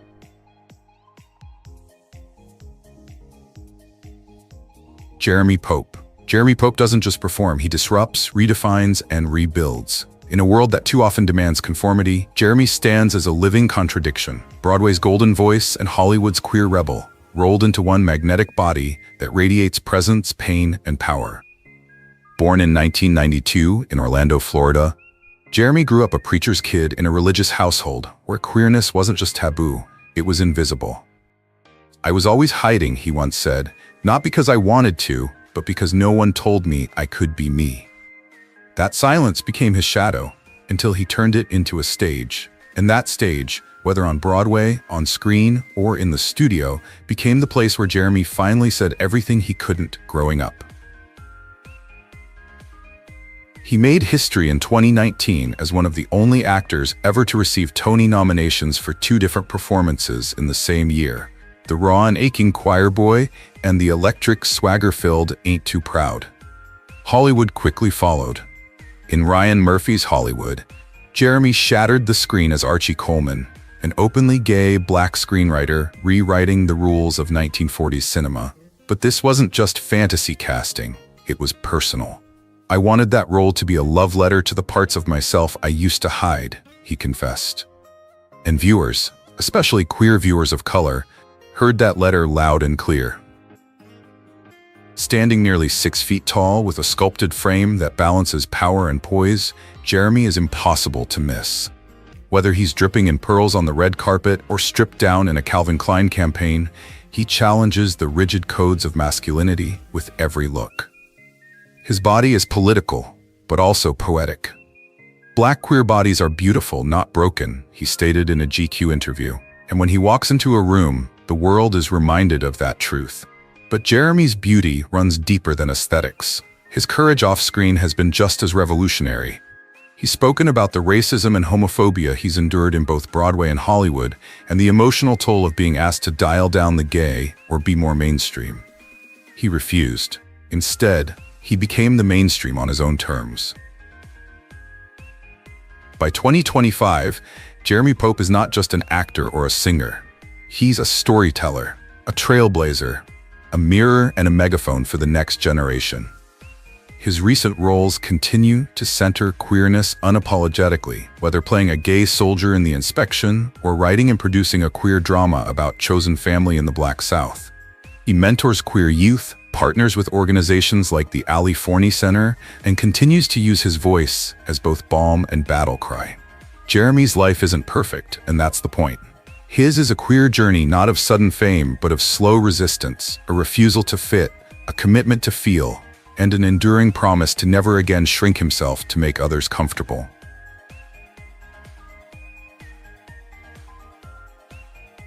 Jussie Smollett. Every list needs a final name, but not all names conclude with celebration. Some names arrive like unfinished business, complex, controversial, and hard to hold. Jussie Smollett is that name. He wasn't just an actor or a singer. He was once a movement, wrapped in melody and muscle. When he portrayed Jamal Lyon on Empire, he wasn't playing a role, he was living a truth millions had long been denied on screen. a black gay man, proud, defiant, and vulnerable in equal measure. No coded glances, no tragic ending. Just a man who loved other men, sang about it, fought for it, and asked to be seen whole. For a brief but vital moment, Jussie became a symbol, not of perfection, but of visibility hard-won. And he didn't stop at visibility. He leaned into the political. He marched for Black lives. He spoke for queer lives. He challenged America's obsession with silencing Black queer voices. "I'm not just out," he once said. "I'm out loud." He wasn't safe. He was necessary. And necessary people often don't last long in sanitized spaces. Then came the moment that shook everything. In 2019, Jussie reported being attacked in a violent, hate-fueled incident. The world responded with an outpouring of support. But as the story unfolded and details were challenged, questioned, unraveled, he became something else, a subject of suspicion, of scorn, of cultural backlash. The man who once stood as a beacon for truth now stood accused of bending it. The community he once lifted became conflicted. The support he once commanded fractured. Was he lying? Was he misunderstood? Was he both? Regardless of where you stand, one thing is certain. The fallout was fiercest, not because he was famous, but because he was gay, Black, and loud. Because when marginalized people rise, they carry not just their own hopes, but the burden of everyone who sees themselves in their story. When they fall, it feels like the world falls with them. And that weight, that impossible weight, is what makes queer icons so fragile. But here's what never changed. Jussie Smollett is still gay, still gifted, still part of this complicated mosaic we call queer history. His choices may have disappointed, his truth may have blurred, but he remains a reminder that queerness is not a monolith of virtue. It's a spectrum of survival, sometimes messy, sometimes maddening, but always real. He stepped back from the spotlight. No press tours, no red carpet reinventions. He returned to music, his first love, and to quieter forms of creation. He still faces legal battles, still lives with a name more whispered than celebrated, but even that silence has meaning.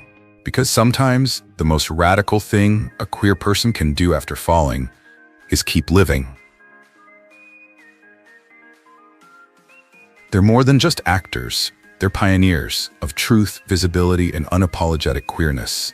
In a world that still asks us to hide, they chose to shine. Through their bodies, their voices, their stories, they've made space for others to finally feel seen. If one of these journeys moved you, let it move others too. Drop a comment, share the love, and subscribe for more stories that matter.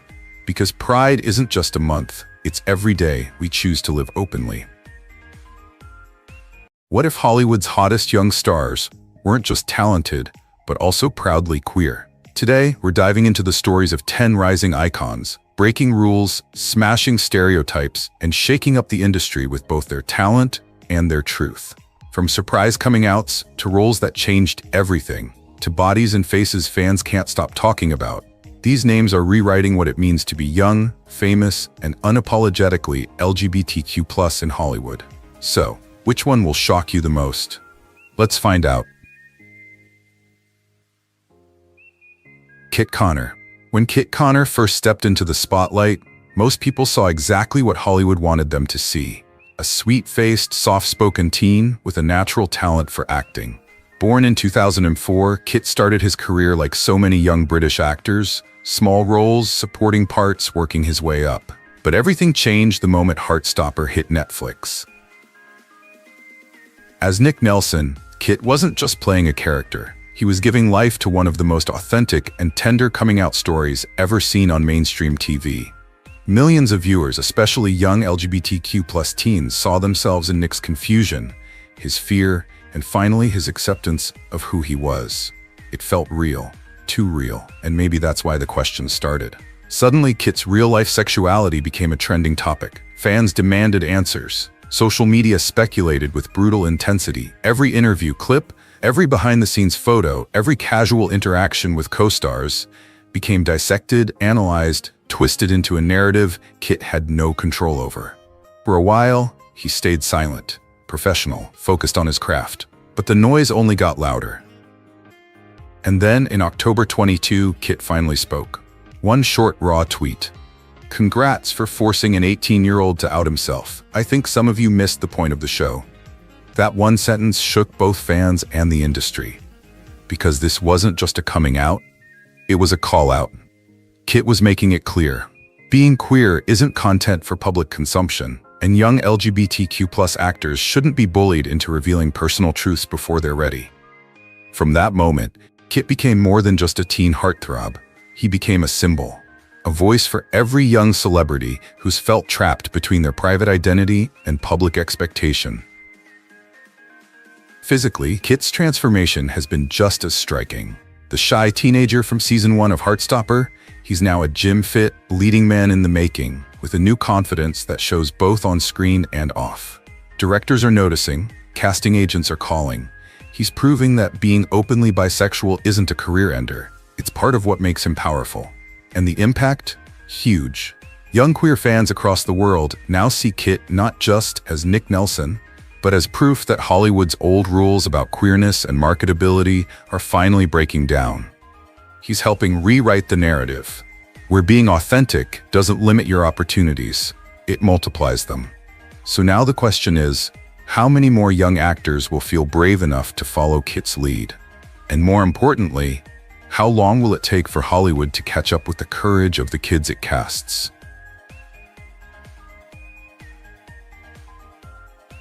Noah Schnapp.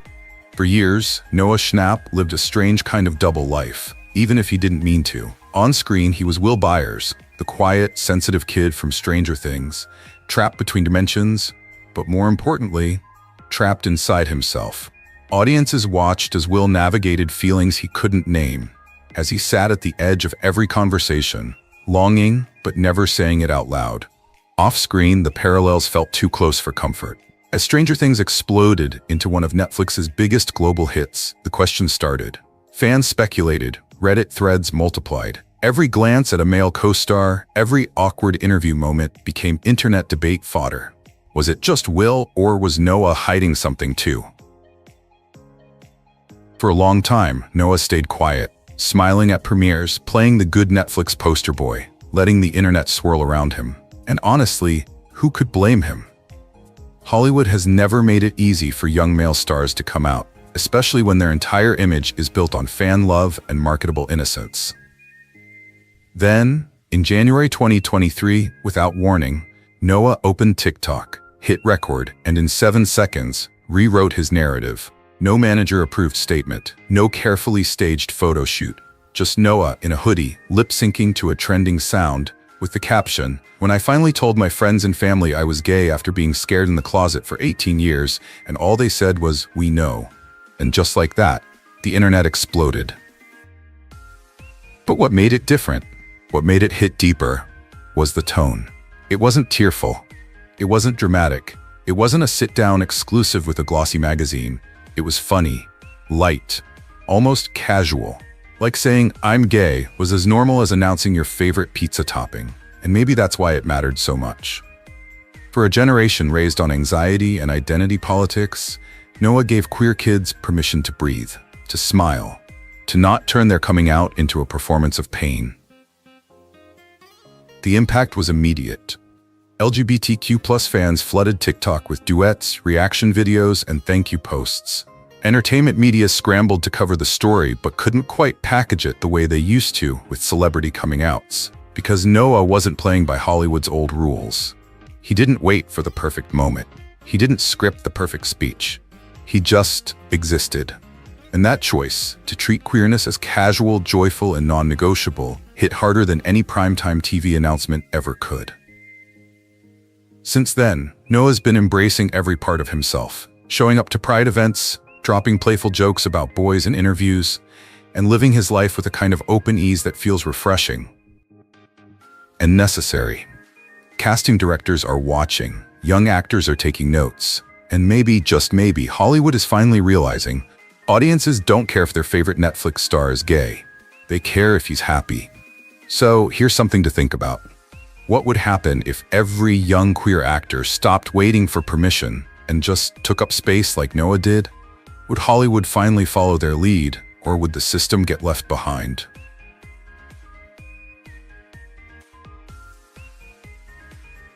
Joe Locke. If Kit Connor was the reluctant heartthrob, then Joe Locke is the loudspeaker. Growing up on the tiny Isle of Man, Joe wasn't exactly surrounded by Hollywood lights or LGBTQ+ role models. Small town, small school, even smaller conversations about queerness. But somehow, that didn't stop him from dreaming big or speaking up. When Heartstopper dropped on Netflix, Joe wasn't just the other guy opposite Kit. He became the emotional heartbeat of the series. As Charlie Spring, he gave viewers something rare. A queer teen lead. Written with care, acted with depth, and portrayed by someone who actually knew what it felt like to live that story. And from the jump, Joe wasn't playing coy about his own identity. While other young actors stayed quiet or ambiguous, Joe was tweeting about LGBTQ+ issues, posting pride selfies, and openly discussing how growing up gay shaped his worldview. But let's be clear, Joe didn't turn into some corporate-friendly, rainbow-filtered version of a queer celebrity. His voice stayed sharp, funny, sometimes a little chaotic in the best way. One day he's dragging politicians on Twitter for anti-LGBTQ+ policies. The next day he's making jokes about fan thirst tweets or dropping sarcastic TikToks about being single. That duality, it works, because Joe represents something Hollywood desperately needed, a young, openly gay actor who doesn't shrink himself to stay employable.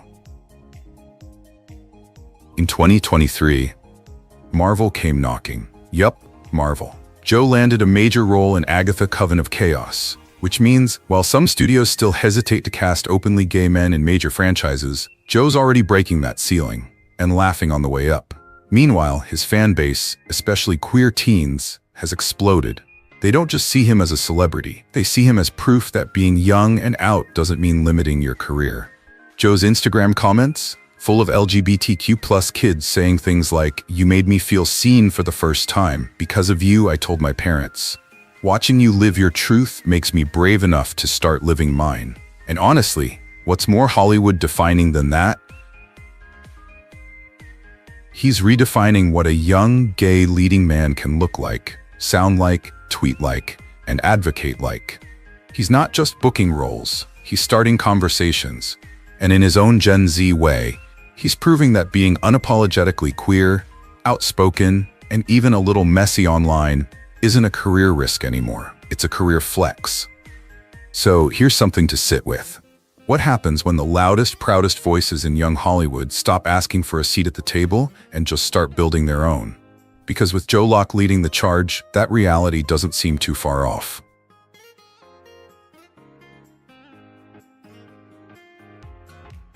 Garrett Clayton. For a while, Garrett Clayton felt like the perfect Disney dream. Sun-bleached hair, movie star smile, leading man energy with just the right amount of boy-next-door charm. His breakout role in Teen Beach Movie turned him into every tween's summer crush. Singing, dancing, surfboards, sparkly clean image. But behind that made-for-TV glow, Garrett was carrying something much heavier. While millions of fans were falling for his on-screen persona, Garrett was quietly battling depression, anxiety, and the constant fear of being outed. Hollywood at the time was still whispering the same old narrative: if you're a young male star and you're gay, keep it quiet or risk your career. And Garrett did keep it quiet for years. Until 2018, that's when everything shifted. In a powerful, deeply personal Instagram post, Garrett finally shared his truth with the world. He came out as gay, opening up about his long-term relationship, his mental health struggles, and the real-life pain that inspired his performance in the LGBTQ+ film Reach. His words weren't polished PR speak. They weren't filtered through agents or press teams. They were raw, honest, vulnerable. And for thousands of LGBTQ+ youth reading that post, it was the first time they saw a Disney star step off the scripted path and say something real. But Garrett didn't stop there. Instead of playing it safe post-coming out, he went full throttle. His performance as porn star Brent Corrigan in King Cobra shocked industry insiders. This wasn't the Garrett from Teen Beach anymore. This was an actor ready to take risks, to dive into complex, messy human roles, regardless of what Hollywood thought. And off-screen, Garrett became a relentless advocate for LGBTQ+ mental health. He started working with the Trevor Project, using his platform to talk openly about suicide prevention and depression among queer youth. In interviews, Garrett's made it clear, If my story can help even one kid feel less alone, then every bit of fear I felt before coming out was worth it. Today, with a growing music career, a fearless approach to acting, and a fiancé by his side, Garrett's showing young queer entertainers that you don't have to choose between being successful and being yourself. And for an industry that spent decades telling gay male actors to play it straight, that's a storyline worth celebrating. Because sometimes, the most revolutionary thing a former Disney star can do isn't book another role. It's showing up exactly as he is and reminding the next generation, you're allowed to live this loudly too.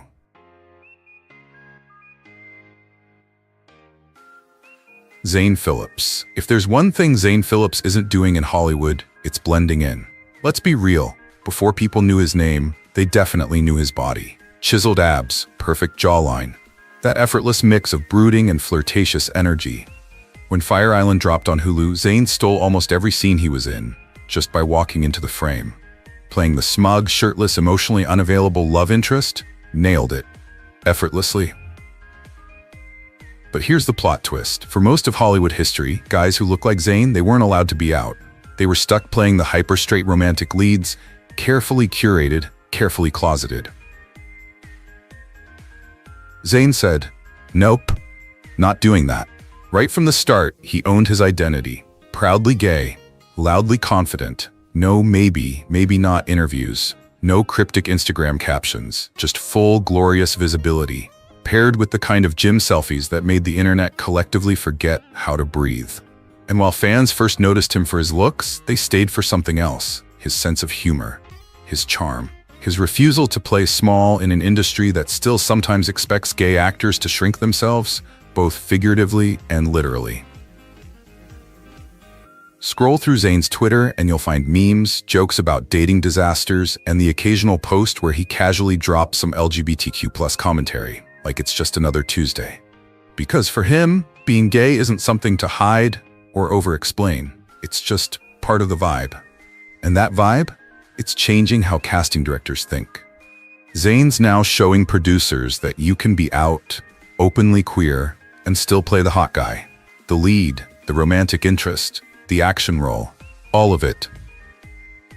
He's already started breaking into bigger projects beyond Fire Island, appearing in shows like Legacies and popping up on magazine covers where the caption is just as likely to talk about LGBTQ+ rights as it is to talk about his latest workout routine. But here's what makes Zayn's impact bigger than his biceps. For a whole generation of young queer guys scrolling Instagram wondering if they have to pick between being sexy or being themselves, Zayn is proof you can be both. You can post the thirst trap, you can speak on queer visibility, you can do both in the same day and still book the role. And let's be honest, who doesn't secretly love that kind of energy? So next time you double tap one of his photos, just ask yourself, are you here for the abs, the advocacy, or maybe a little bit of both? Whatever your reason, Hollywood's watching. And with Zayn Phillips leading the way, the game is changing, one unapologetic flex at a time.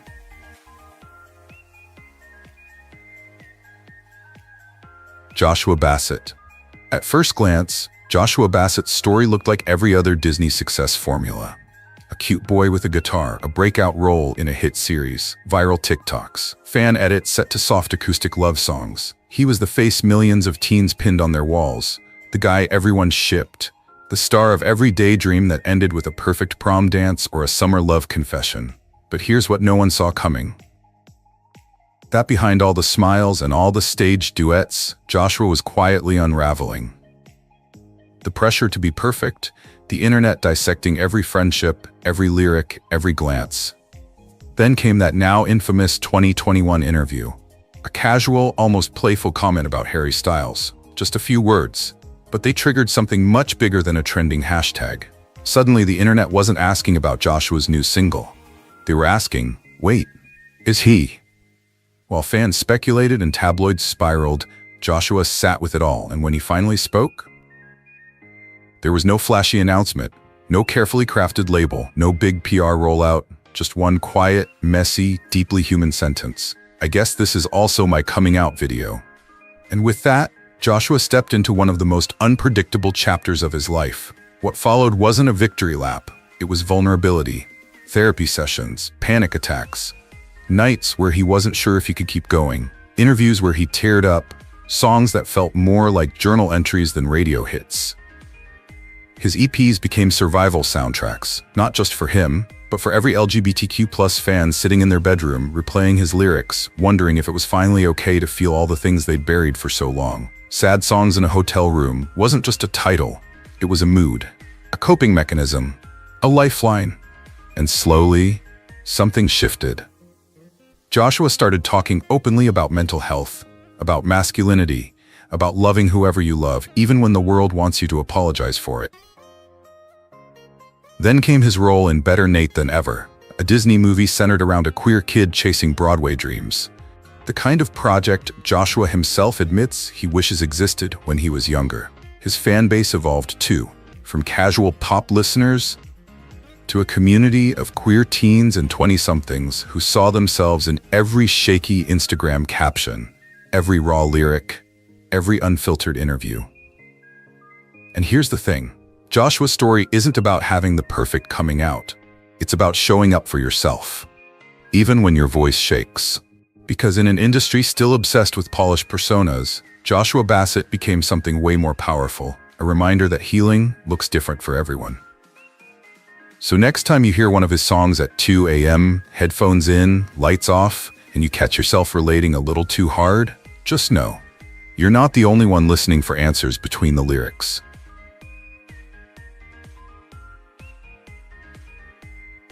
Joshua Rush. Some Disney stars grow up and quietly disappear from the spotlight. Joshua Rush? Yeah, that's not really his style. While most kids his age were learning how to parallel park or survive high school crushes, Joshua was out here, making history. After charming audiences as Cyrus Goodman on Andy Mack, Disney Channel's first openly gay series regular character ever, Joshua could have played it safe. He could have smiled for the cameras, stayed cute, booked another teen comedy, and coasted on fan love for years. But that's not how Joshua does things. In 2019, at just 17, he casually dropped this tweet. First to play an openly gay character on Disney Channel, and first openly bi Disney actor. Incredible. Mic drop. No dramatic build-up. No vague captions. Just straight-up honesty in true Gen Z fashion. And if you thought that was where the story ended, think again. While other young actors were booking endorsement deals, Joshua was out organizing voter registration drives, speaking at political rallies, and interning for politicians. Not even kidding. This wasn't just performative allyship for Instagram likes. He literally paused his acting career to dive headfirst into politics and activism. Healthcare reform, he's tweeting about it. Voter rights, hosting Zoom panels. Climate change, front row at the protest. His Instagram feed became a mix of colorful selfies and action items for his 2 million followers. And the coolest part, he made activism accessible, relatable, sometimes even funny. Because for Joshua, being part of the LGBTQ+ community wasn't just about personal identity. It was about changing the systems that affect everyone, especially queer youth. He turned awkward interviews into teachable moments. Used TikTok not just for trends, but to explain how voter suppression works. And yeah, he still drops the occasional thirst trap or goofy behind-the-scenes pic, because even political nerds need to have fun. So while Hollywood kept debating whether young LGBTQ+ actors could stay marketable, Joshua Rush proved you could be out, loud, and make real change at the same time. Honestly, when was the last time a Disney star went from red carpet premieres to voter turnout campaigns without missing a beat? Makes you wonder, if more young celebrities had Joshua's energy, how different would Hollywood, and maybe even politics, look right now? Because Joshua Rush didn't just redefine what it means to be a young queer star, he redefined what it means to show up. Period.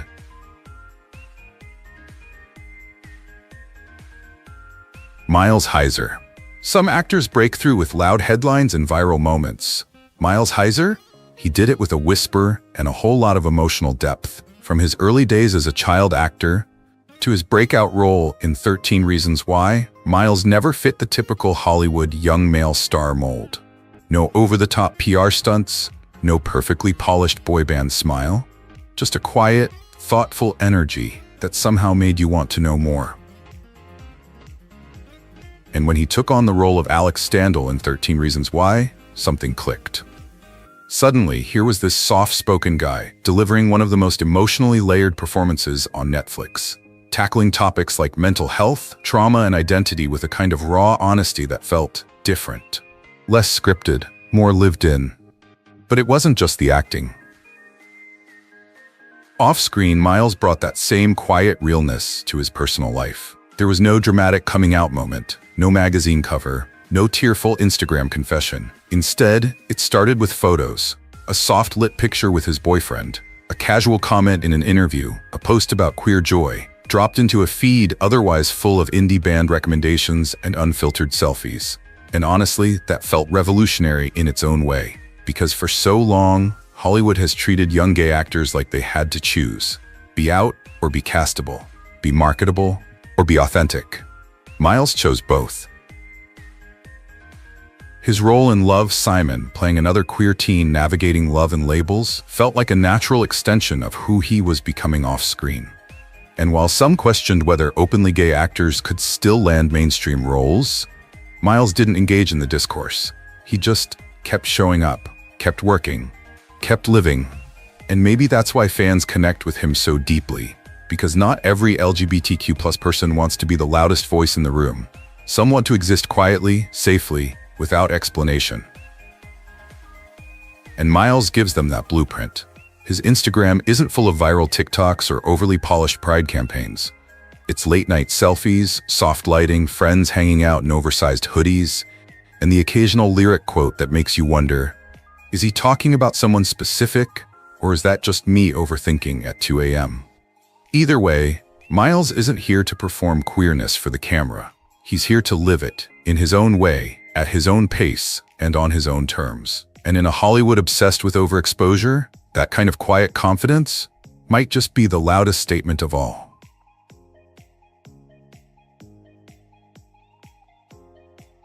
Jussie Smith. In Hollywood, it's one thing to come out, it's another thing to speak out. Jussie Smith? He's done both, loudly, proudly, and with zero interest in playing it safe. For many fans, their first introduction to Jussie was through blockbuster hits like Jurassic World: Fallen Kingdom and Pokémon Detective Pikachu. Big budget, big screens, big expectations. But behind the CGI dinosaurs and adventure storylines, there was a young, black, queer actor trying to figure out how much of himself he was allowed to show. For a while, Jussie stayed quiet. Navigating red carpets, doing the promo tours, answering the same interview questions about co-stars and special effects. And then, 2020 happened. As the world erupted in conversations about Black Lives Matter, racial justice, and LGBTQ+ rights, Jussie reached a breaking point. He opened Instagram and dropped a post that would change everything. We must stand up for our queer family, our black queer sisters, brothers, and siblings. Short, direct. No room for misinterpretation. For the first time, fans and the industry saw the unfiltered version of Jussie Smith. Not just the actor, but the activist. The person who understood that for black queer people, silence isn't just uncomfortable, it's dangerous. In the months that followed, Jussie became one of the loudest, most unapologetic voices for intersectionality in Hollywood. He used interviews not just to talk about projects, but to call out systemic racism, queer erasure, lack of representation. When asked why he decided to come out when he did, Jussie said it simply: because my existence is political, whether I like it or not. And the work didn't stop there. On screen, he kept choosing roles that mattered. In The Get Down, he captured the vulnerability of a young artist finding his voice in a world that wanted him invisible. In All the Bright Places, he tackled mental health with nuance and heart. And then came Generation, a messy, beautiful, painfully real portrait of queer teens just trying to survive. For Jussie, it wasn't just acting, it was storytelling with purpose. Zelda Barnes, the show's creator, said it best: Jussie brought so much depth and authenticity to his role. He's helping change the narrative around queer youth in media, and that's exactly it. Jussie isn't here to just take up space on a casting call. He's here to take up space in the conversation. He's here for the queer kids scrolling through social media, looking for someone who looks like them, talks like them, loves like them, and refuses to apologize for any of it. And yeah, while the world still catches up to what Black queer visibility should look like in mainstream media, Justice Smith is already miles ahead. So next time you see him on screen, whether he's battling dinosaurs or breaking your heart in an indie drama, just remember, for every line he delivers, there's a bigger story behind it. A story about identity, about resilience, and about never letting Hollywood decide how loud you're allowed to be.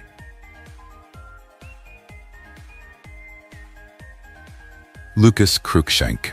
And here we are, the final name on this list. The OG, the blueprint, the guy who was making viral content before most of today's TikTok stars even knew how to upload a video.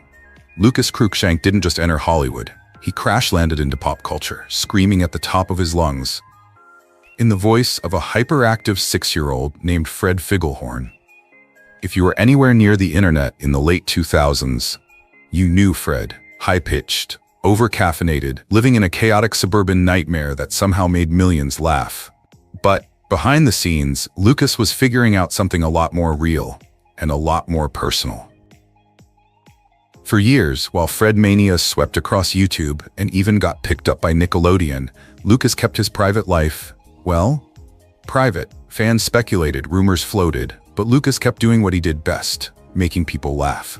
Then, in 2013, without warning or build-up, Lucas grabbed a camera, hit record, and posted a YouTube video with 6 simple words, "I'm gay. I feel weird saying it." No dramatic background music, no multi-part docuseries. Just Lucas, sitting on his bedroom floor, laughing awkwardly, being exactly the unfiltered, self-aware person fans had always loved. And honestly, that's what made it hit so hard. Because here was a YouTuber, one of the first internet-born celebrities, coming out in a way that felt familiar, relatable, like a friend oversharing on FaceTime. Lucas didn't turn his identity into a rebrand or a press tour. He just kept being Lucas. Cracking jokes about dating guys, making memes about growing up gay in Nebraska, throwing shade at YouTube algorithms. And as years passed, something cool happened. Fans who'd grown up with Fred came back to support Lucas as himself. Queer kids who were 10 when they first clicked on his videos now saw him as proof that it's okay to evolve, to change, to grow, loudly and publicly in front of millions. Lucas also became a low-key pioneer for LGBTQ+ representation on YouTube, way before coming out online became a trend or a TikTok soundbite. And even today, between goofy storytime videos and casual vlogs, there's this quiet, consistent thread running through everything he posts. Be weird, be loud, be whoever the hell you want. So yeah, he may have started with a fake high-pitched voice and a love for bacon, but Lucas Cruikshank ended up giving a whole generation of queer kids something even better. Permission to laugh their way through figuring it all out. And if that's not redefining Hollywood on your own terms, honestly, what is? And just like that, we've reached the end of our list. 10 young stars, 10 unique stories, and one shared truth. Hollywood is changing because they dared to show up as themselves. Some were loud, some were quiet, some made us laugh, others made us cry. But each of them redefined what it means to be young, talented, and proudly queer in this industry. So now it's your turn. Which story hit you the hardest? Which one made you smile, or maybe made you feel a little less alone? Drop your thoughts below. And if you want more stories like this, hit that like, leave a comment, and of course, subscribe, because we're just getting started. What if silence wasn't peaceful, but punishment? These 10 gay men were once rising stars, handsome, talented, unforgettable. But the moment they lived their truth, the spotlight dimmed. No scandals, no headlines, just a quiet fade out. Was it Hollywood's fear of queer power, or the price of not playing pretend? This isn't just a list, it's a wake-up call. Because when being yourself costs you everything, we have to ask, what exactly is Hollywood so afraid of?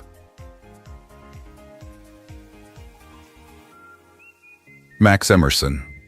At one point, Max Emerson felt unstoppable. With six-pack abs, razor-sharp wit, and a digital charisma that made even the shyest viewer feel seen, He was everything an online star was meant to be. But unlike others chasing fame with filters and thirst traps, Max used his platform for something deeper. He wasn't just shirtless, he was honest. He joked, he ranted, he shared. Whether it was queer politics, mental health, or the brutal truth about Hollywood's fake allyship, Max showed up unfiltered, and people loved him for it. In a world full of noise, Max Emerson felt like a signal, loud, clear, and impossible to ignore. And then, silence. In 2017, Max co-wrote, produced, and starred in Hooked, an indie film about gay teen homelessness. It wasn't a vanity project. He toured shelters, raised awareness, and used his own story to spotlight others. But while fans applauded, the industry pulled away. He never hid his queerness to play the game, and that may have been his quiet undoing. Hollywood loves LGBTQ+ visibility in theory, but only when it's neat, sanitized, and safe for sponsors. Max was none of those things. He talked openly about sex, body image, trauma. He was political, proud, and deeply human. And for that, the door slowly closed. No scandals, no blacklist, just less. Less roles, less coverage, less interest. Today, Max is still here. Still funny, still fearless. Still building a space that centers real queer voices.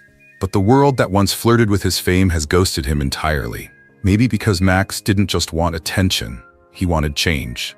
And change in Hollywood is dangerous. So if you've ever laughed at one of his videos, cried during Hooked, or found yourself in his words, drop a comment. Because Max Emerson didn't fade away. He was pushed out. Quietly, like so many others. And that should never be okay.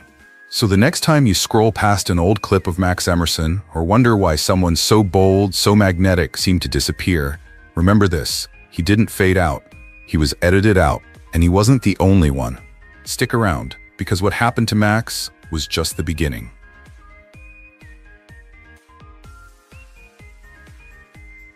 Colton Haynes. It wasn't a scandal, it wasn't a meltdown, it was just a moment. One quiet, vulnerable moment when Colton Haynes finally stopped pretending. For years, he played the perfect leading man. The smirk, the sculpted jawline, the abs carved by casting expectations. From Teen Wolf to Arrow, he wasn't just acting. He was performing a version of himself the world demanded. Masculine, mysterious, and above all, straight. Behind every red carpet appearance, every cover shoot, every press junket joke, there was a boy slowly suffocating. Colton once said that hiding his truth gave him crippling anxiety and panic attacks. But he kept going, because he was told that coming out would cost him everything. And he believed it. When he did come out in 2016, it wasn't a grand media moment. It was quiet, exhausted, the kind of confession that doesn't crave attention, just peace. He opened up about years of internal battles, about being pressured into silence, about trying to disappear. And for a moment, the world listened. Fans cheered, headlines buzzed. The LGBTQ+ community embraced him. But just beneath the surface, something shifted. Not loudly, not dramatically, but subtly, chillingly. The calls stopped. The auditions dried up. The scripts, when they came, felt smaller, safer, sidelined. He was no longer cast as the fantasy. He was cast as the footnote. And suddenly, all those roles he would have aced, the tormented hero, the irresistible heartbreaker, went elsewhere. Because now the illusion was broken. Colton was no longer for the girls. He was no longer neutral. He was real. And for an industry built on fantasies, that reality was inconvenient. He wasn't flamboyant. He didn't campaign. He didn't turn his truth into a brand. He just lived it. And that somehow was worse. Because Hollywood knows how to package a spectacle, but what it doesn't know how to handle is quiet honesty. Colton Haynes didn't fade because he lost relevance. He faded because he reclaimed himself. And maybe that's the real tragedy. Not that he came out, but that the industry couldn't handle what came next.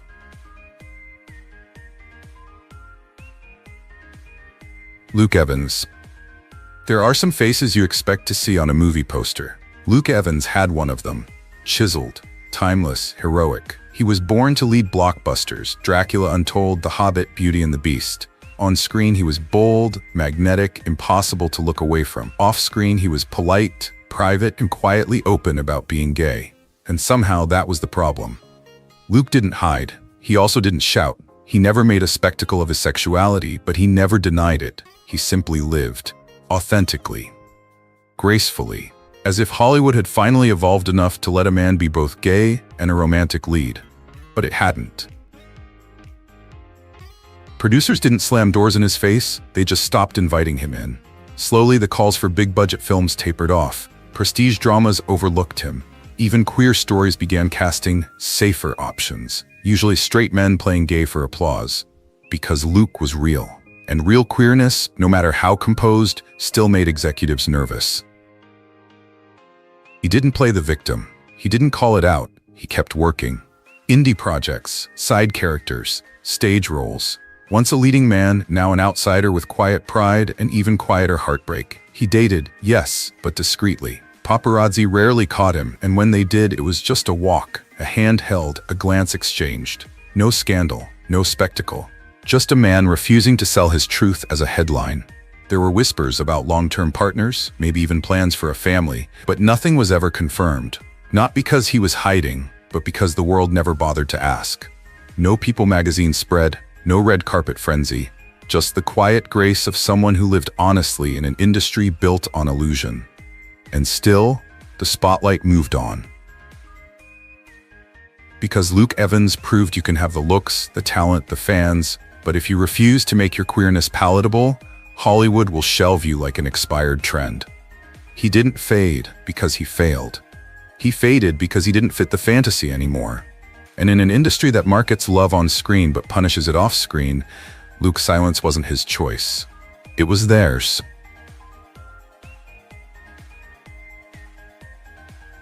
George Shelley. He didn't want a headline. He just wanted to breathe. George Shelley wasn't like the other boys in the band. While Union J leaned into the classic pop star image, posing, flirting, playing the game, George carried a softness that felt real. He didn't need to shout. He didn't need to sell. All he had to do was smile, and you felt it. But underneath that boy next door charm was a truth waiting to be spoken, and the moment it was, everything changed. In 2016, George posted a quiet, heartfelt YouTube video. No glitter, no fireworks, just honesty. He shared that he had loved both girls and guys. No labels, no drama, just a human truth. The LGBTQ+ community embraced him with open arms. Fans poured in with love. But the industry, it froze. He wasn't kicked out. He wasn't ridiculed. He was just set aside. Silently. Union J had already been struggling post-X Factor, but after George's video, the second chance they'd hoped for vanished. His solo music stalled. Labels cooled off. Suddenly, the charming heartthrob became the gay one, and pop didn't know how to sell that. He wasn't loud enough to be radical. He wasn't ambiguous enough to keep up the illusion. And that illusion, the idea that every girl could still dream of him, was half the business model. When he clarified 2 years later, "I'm gay," it was honest, whole, and brave. But instead of lifting him up, the silence only deepened. Opportunities dried up. Hosting gigs fizzled. He moved into content creation, radio acting, but nothing hit the same note as his time in Union J. Because here's the truth. George Shelley had the voice, the face, the heart. What he didn't have was the industry's willingness to accept him without pretense. He wasn't erased by scandal. He was erased by discomfort. Too soft to be a rebel. Too queer to stay marketable, too sincere for PR to spin. And maybe that's the quiet tragedy. Not that he came out, but that when he did, pop music left the room.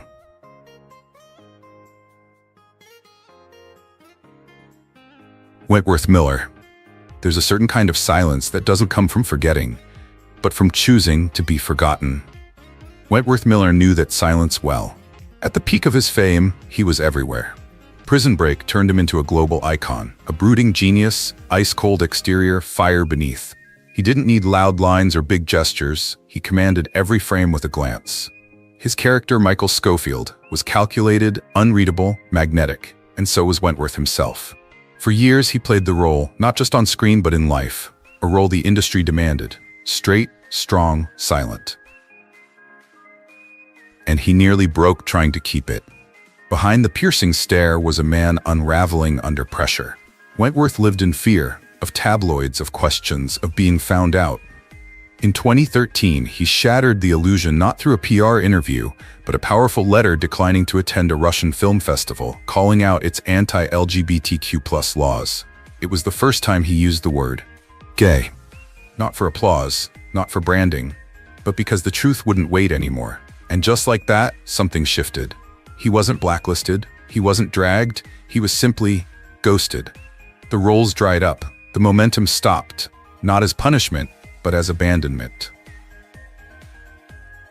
In later years, he returned for another season of Prison Break, but it wasn't the same. He soon announced he would no longer play straight characters, not out of limitation, but liberation. "I'm done playing roles that require me to lie about who I am," he said. And in that one sentence, he revealed everything Hollywood fears.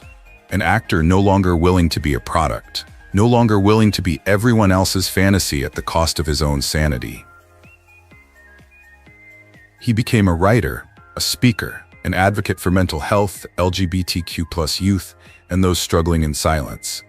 And yet, while others with less talent and less truth soared into new franchises and leading roles, Wentworth was politely ignored.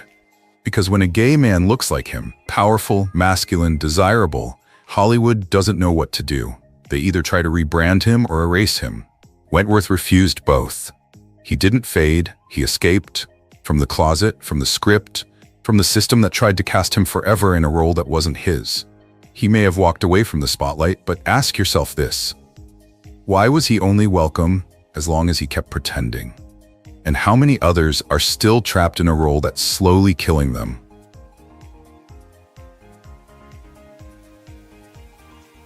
Lee Pace. Lee Pace was never meant to be background. He had the kind of face that seemed carved out of myth, tall, striking, haunting. In The Fall, Pushing Daisies, The Hobbit, he moved like he belonged to a world bigger, more beautiful than ours. A leading man with the heart of a poet and the gaze of a storm. But in Hollywood, beauty is only bankable when it follows the script. And Lee Pace refused to read between the lines. For years, speculation swirled. Was he gay? Why didn't he say? Why didn't he deny it? And Lee, elegant, private, unfazed, gave them nothing. He didn't flinch, didn't label. He simply existed, working, creating, living his life off camera the way he chose. Then came 2018. In a quiet interview, he acknowledged that he'd dated both men and women, no coming out special, no branding opportunity, just an honest, almost reluctant truth. And that truth, soft, unmarketed, unbothered, was somehow louder than any rainbow parade. Hollywood didn't explode, it just withdrew. It was as if the moment he stopped sidestepping the question, the fantasy broke. Not for fans, they still adored him, but for the people who held the casting calls, the decision makers. Suddenly, the towering prestige roles went elsewhere. The romantic leads faded. He was shuffled into quiet indies, supporting parts, a name you only whispered during award season but never celebrated out loud. Because Lee Pace didn't fit the system's binary. He wasn't out enough to be their token. He wasn't in enough to play pretend. He lived in the in-between, and that terrified them. Even his 2022 marriage to longtime partner Matthew Foley went almost unnoticed. No magazine spreads, no industry buzz. While others cashed in on wedding photo ops, Lee's love story was treated like trivia. And maybe that's the quiet tragedy. He did everything right. He was graceful, talented, loved, but he didn't play the game. And Hollywood, for all its talk about authenticity, only rewards queerness when it comes in a convenient, clickable package. Lee Pace didn't stop shining, they just stopped looking. So what do you call it when someone's truth is too quiet to be marketable, but too honest to ignore? You call it what it is, not a scandal, a slow, intentional erasure. And if it could happen to Lee Pace, it could happen to anyone.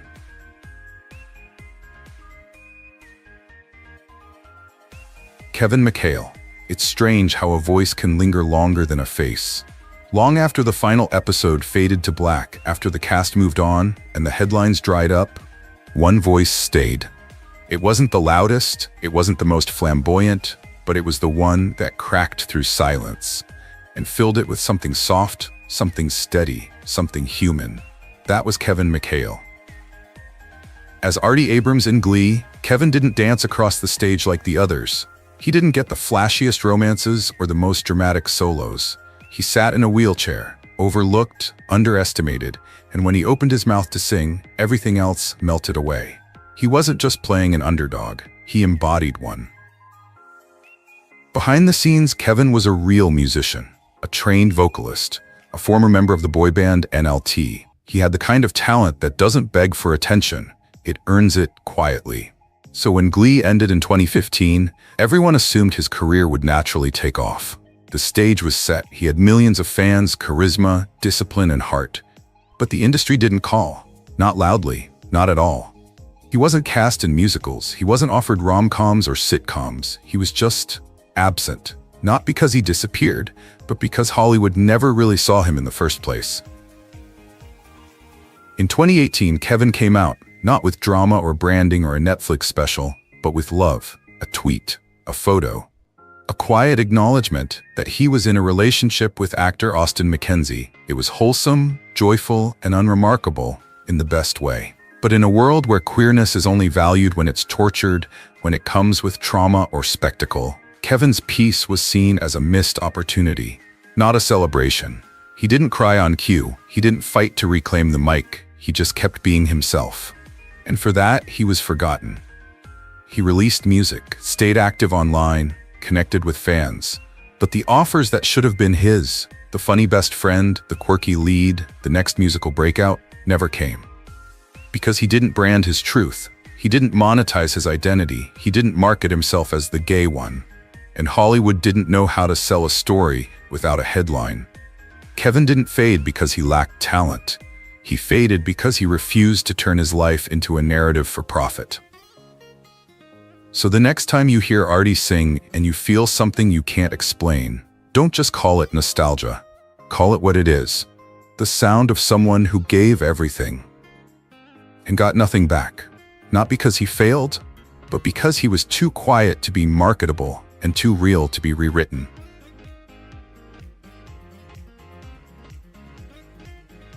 Matt Dallas. He looked like every casting director's dream. Matt Dallas had the face of a leading man sculpted from light, smooth jawline, soulful eyes, the kind of quiet magnetism that didn't need words to sell desire. When he walked onto the screen in Kyle XY, he wasn't just playing a mysterious boy with no memory. He became the mystery. Teen magazines couldn't get enough. Fans swooned, producers leaned in, and behind the scenes, one truth was hammered in over and over. Don't ruin this. Don't be this. Because the kind of fame Matt was offered came with a condition.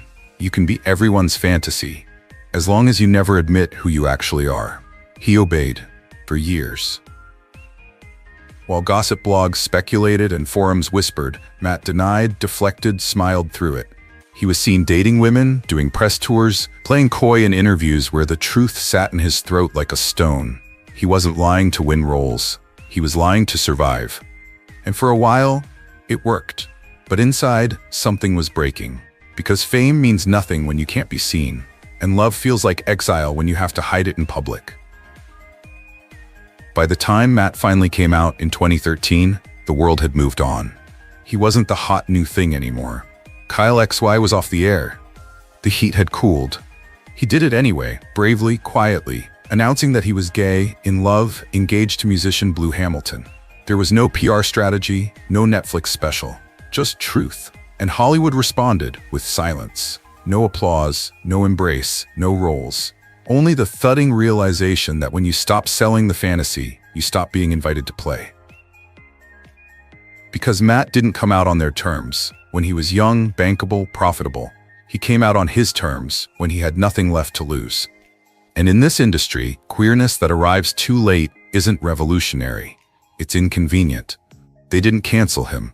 They just closed the door and left him outside, in the cold, holding nothing but the truth he waited too long to say. And that's the part no one talks about, how waiting for the right time sometimes means there's no time left at all. Matt Dallas didn't burn out. He was buried quietly beneath the character he once played. And never allowed to step back into the light, not because he failed, but because he was finally, beautifully, unmarketably real.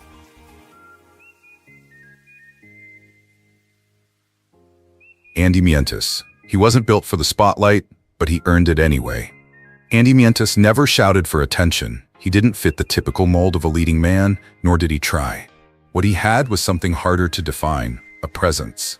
On stage, on screen, in interviews, there was a gravity to him, a sincerity that pulled people in. He didn't audition for fame. He simply told the truth and hoped someone was listening. They were. At first, his breakout as Kyle Bishop in NBC's Smash was quiet but powerful, a queer composer who led with empathy, not ego. For many LGBTQ+ viewers, it was the first time they saw someone like themselves portrayed not as a stereotype, but as a soul. And the fact that Andy himself was openly gay made it all the more meaningful. He was living the kind of representation the industry claimed to be hungry for. But the hunger didn't last. After Smash, the roles never rose to meet the moment. He kept working, theater, guest spots, even playing the openly gay superhero Pied Piper in The Flash. But while other actors used one breakout role to springboard into franchises, prestige series, and global deals, Andy remained on the margins. And it wasn't because he wasn't talented. It was because he was already complete. Andy didn't tease his queerness for attention. He didn't make it vague for palatability. He was out. From the beginning, he married actor Michael Arden. He spoke openly about disability, queer identity, activism, and mental health. He refused to shrink. And that refusal? It made him uncastable. Because Hollywood loves queerness when it's coded, when it's wrapped in sparkle, or when it's performed by someone who can still sell a fantasy to straight audiences. Andy offered none of that. What he offered was authenticity. And to a business built on illusion, that's the most dangerous thing of all. He was too thoughtful to be tokenized, too political to be neutral, too human to be simplified. And so the silence crept in, not as punishment, but as avoidance. Not a scandal, not a cancellation, just a quiet refusal to acknowledge someone who wouldn't make himself smaller to fit. Andy Mientus didn't stop acting. The industry stopped looking. But he's still here, writing, performing, pushing boundaries. Not because they gave him a platform, but because he built his own. And if that makes him too real for the spotlight, then maybe it's the spotlight that's broken.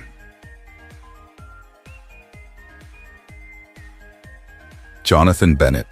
Not everyone disappears with a bang. Some fade out with a smile still on their face. Jonathan Bennett didn't explode into controversy. He didn't get caught in scandal. He didn't rebel. He just kept smiling. Through the interviews, through the polite indifference, through the long, slow silence that followed the moment he decided to stop pretending. For a moment, he was everywhere. As Aaron Samuels in Mean Girls, he became the crush of a generation. The boy with the perfect hair who asked what day it was and somehow made Wednesdays sexy. He had that rare kind of charm, safe, warm, familiar. A face moms loved and teenagers adored. He wasn't the bad boy. He was the boy you trusted. Hollywood should have embraced him, branded him, built a decade around his dimples. But instead, it kept him in a box, one with invisible walls and even stricter conditions. He could be the heartthrob. He could be the fantasy, as long as he never made the mistake of being real. So for years, Jonathan did what so many young actors had to do. He played the part on screen, and another one off it. The one where he dodged questions, where he dated actresses, where he smiled through press junkets while hiding half his heart. He waited for the right time to come out. He thought maybe the world would meet him halfway. It didn't. When Jonathan finally came out, it wasn't strategic. It wasn't about owning the narrative. It was just love. He introduced his boyfriend, now husband, James Vaughn, not as a statement, but as a celebration. Because why should that kind of happiness stay hidden? But instead of celebration, he got silence. He wasn't offered rom-com leads. He wasn't written into network dramas. He wasn't even on the radar anymore. Because he had committed the quietest of Hollywood sins. He had broken the illusion. The boy that once made girls giggle and boys question themselves had become, in the eyes of casting directors, too gay to be everyone's crush and too soft to be a queer icon. Too in between. Too whole. So they let him go. Jonathan didn't stop working. He leaned into what was left. Hallmark movies, hosting gigs, small indie projects. He gave interviews, showed up for Pride, officiated weddings, and stayed kind. But that smile we all fell in love with, it started to look more like armor. Because deep down, even he must have known. He didn't lose his spotlight because he failed. He lost it because he stepped out of the fantasy and into himself. Jonathan Bennett was never loud, never reckless, never wrong. He just told the truth before Hollywood was ready to hear it, and they answered him with silence. But we remember, and maybe in the end, that's the love story that matters most. These men didn't fade because they failed. They faded because they dared to live honestly in an industry that rewards illusion and punishes truth. Hollywood didn't cancel them, it just stopped calling. But we can remember, we can say their names, and remind the world that quiet erasure is still erasure. Which story stayed with you? Tell us in the comments. And if you believe visibility still matters, like, share, and subscribe to help keep these voices alive.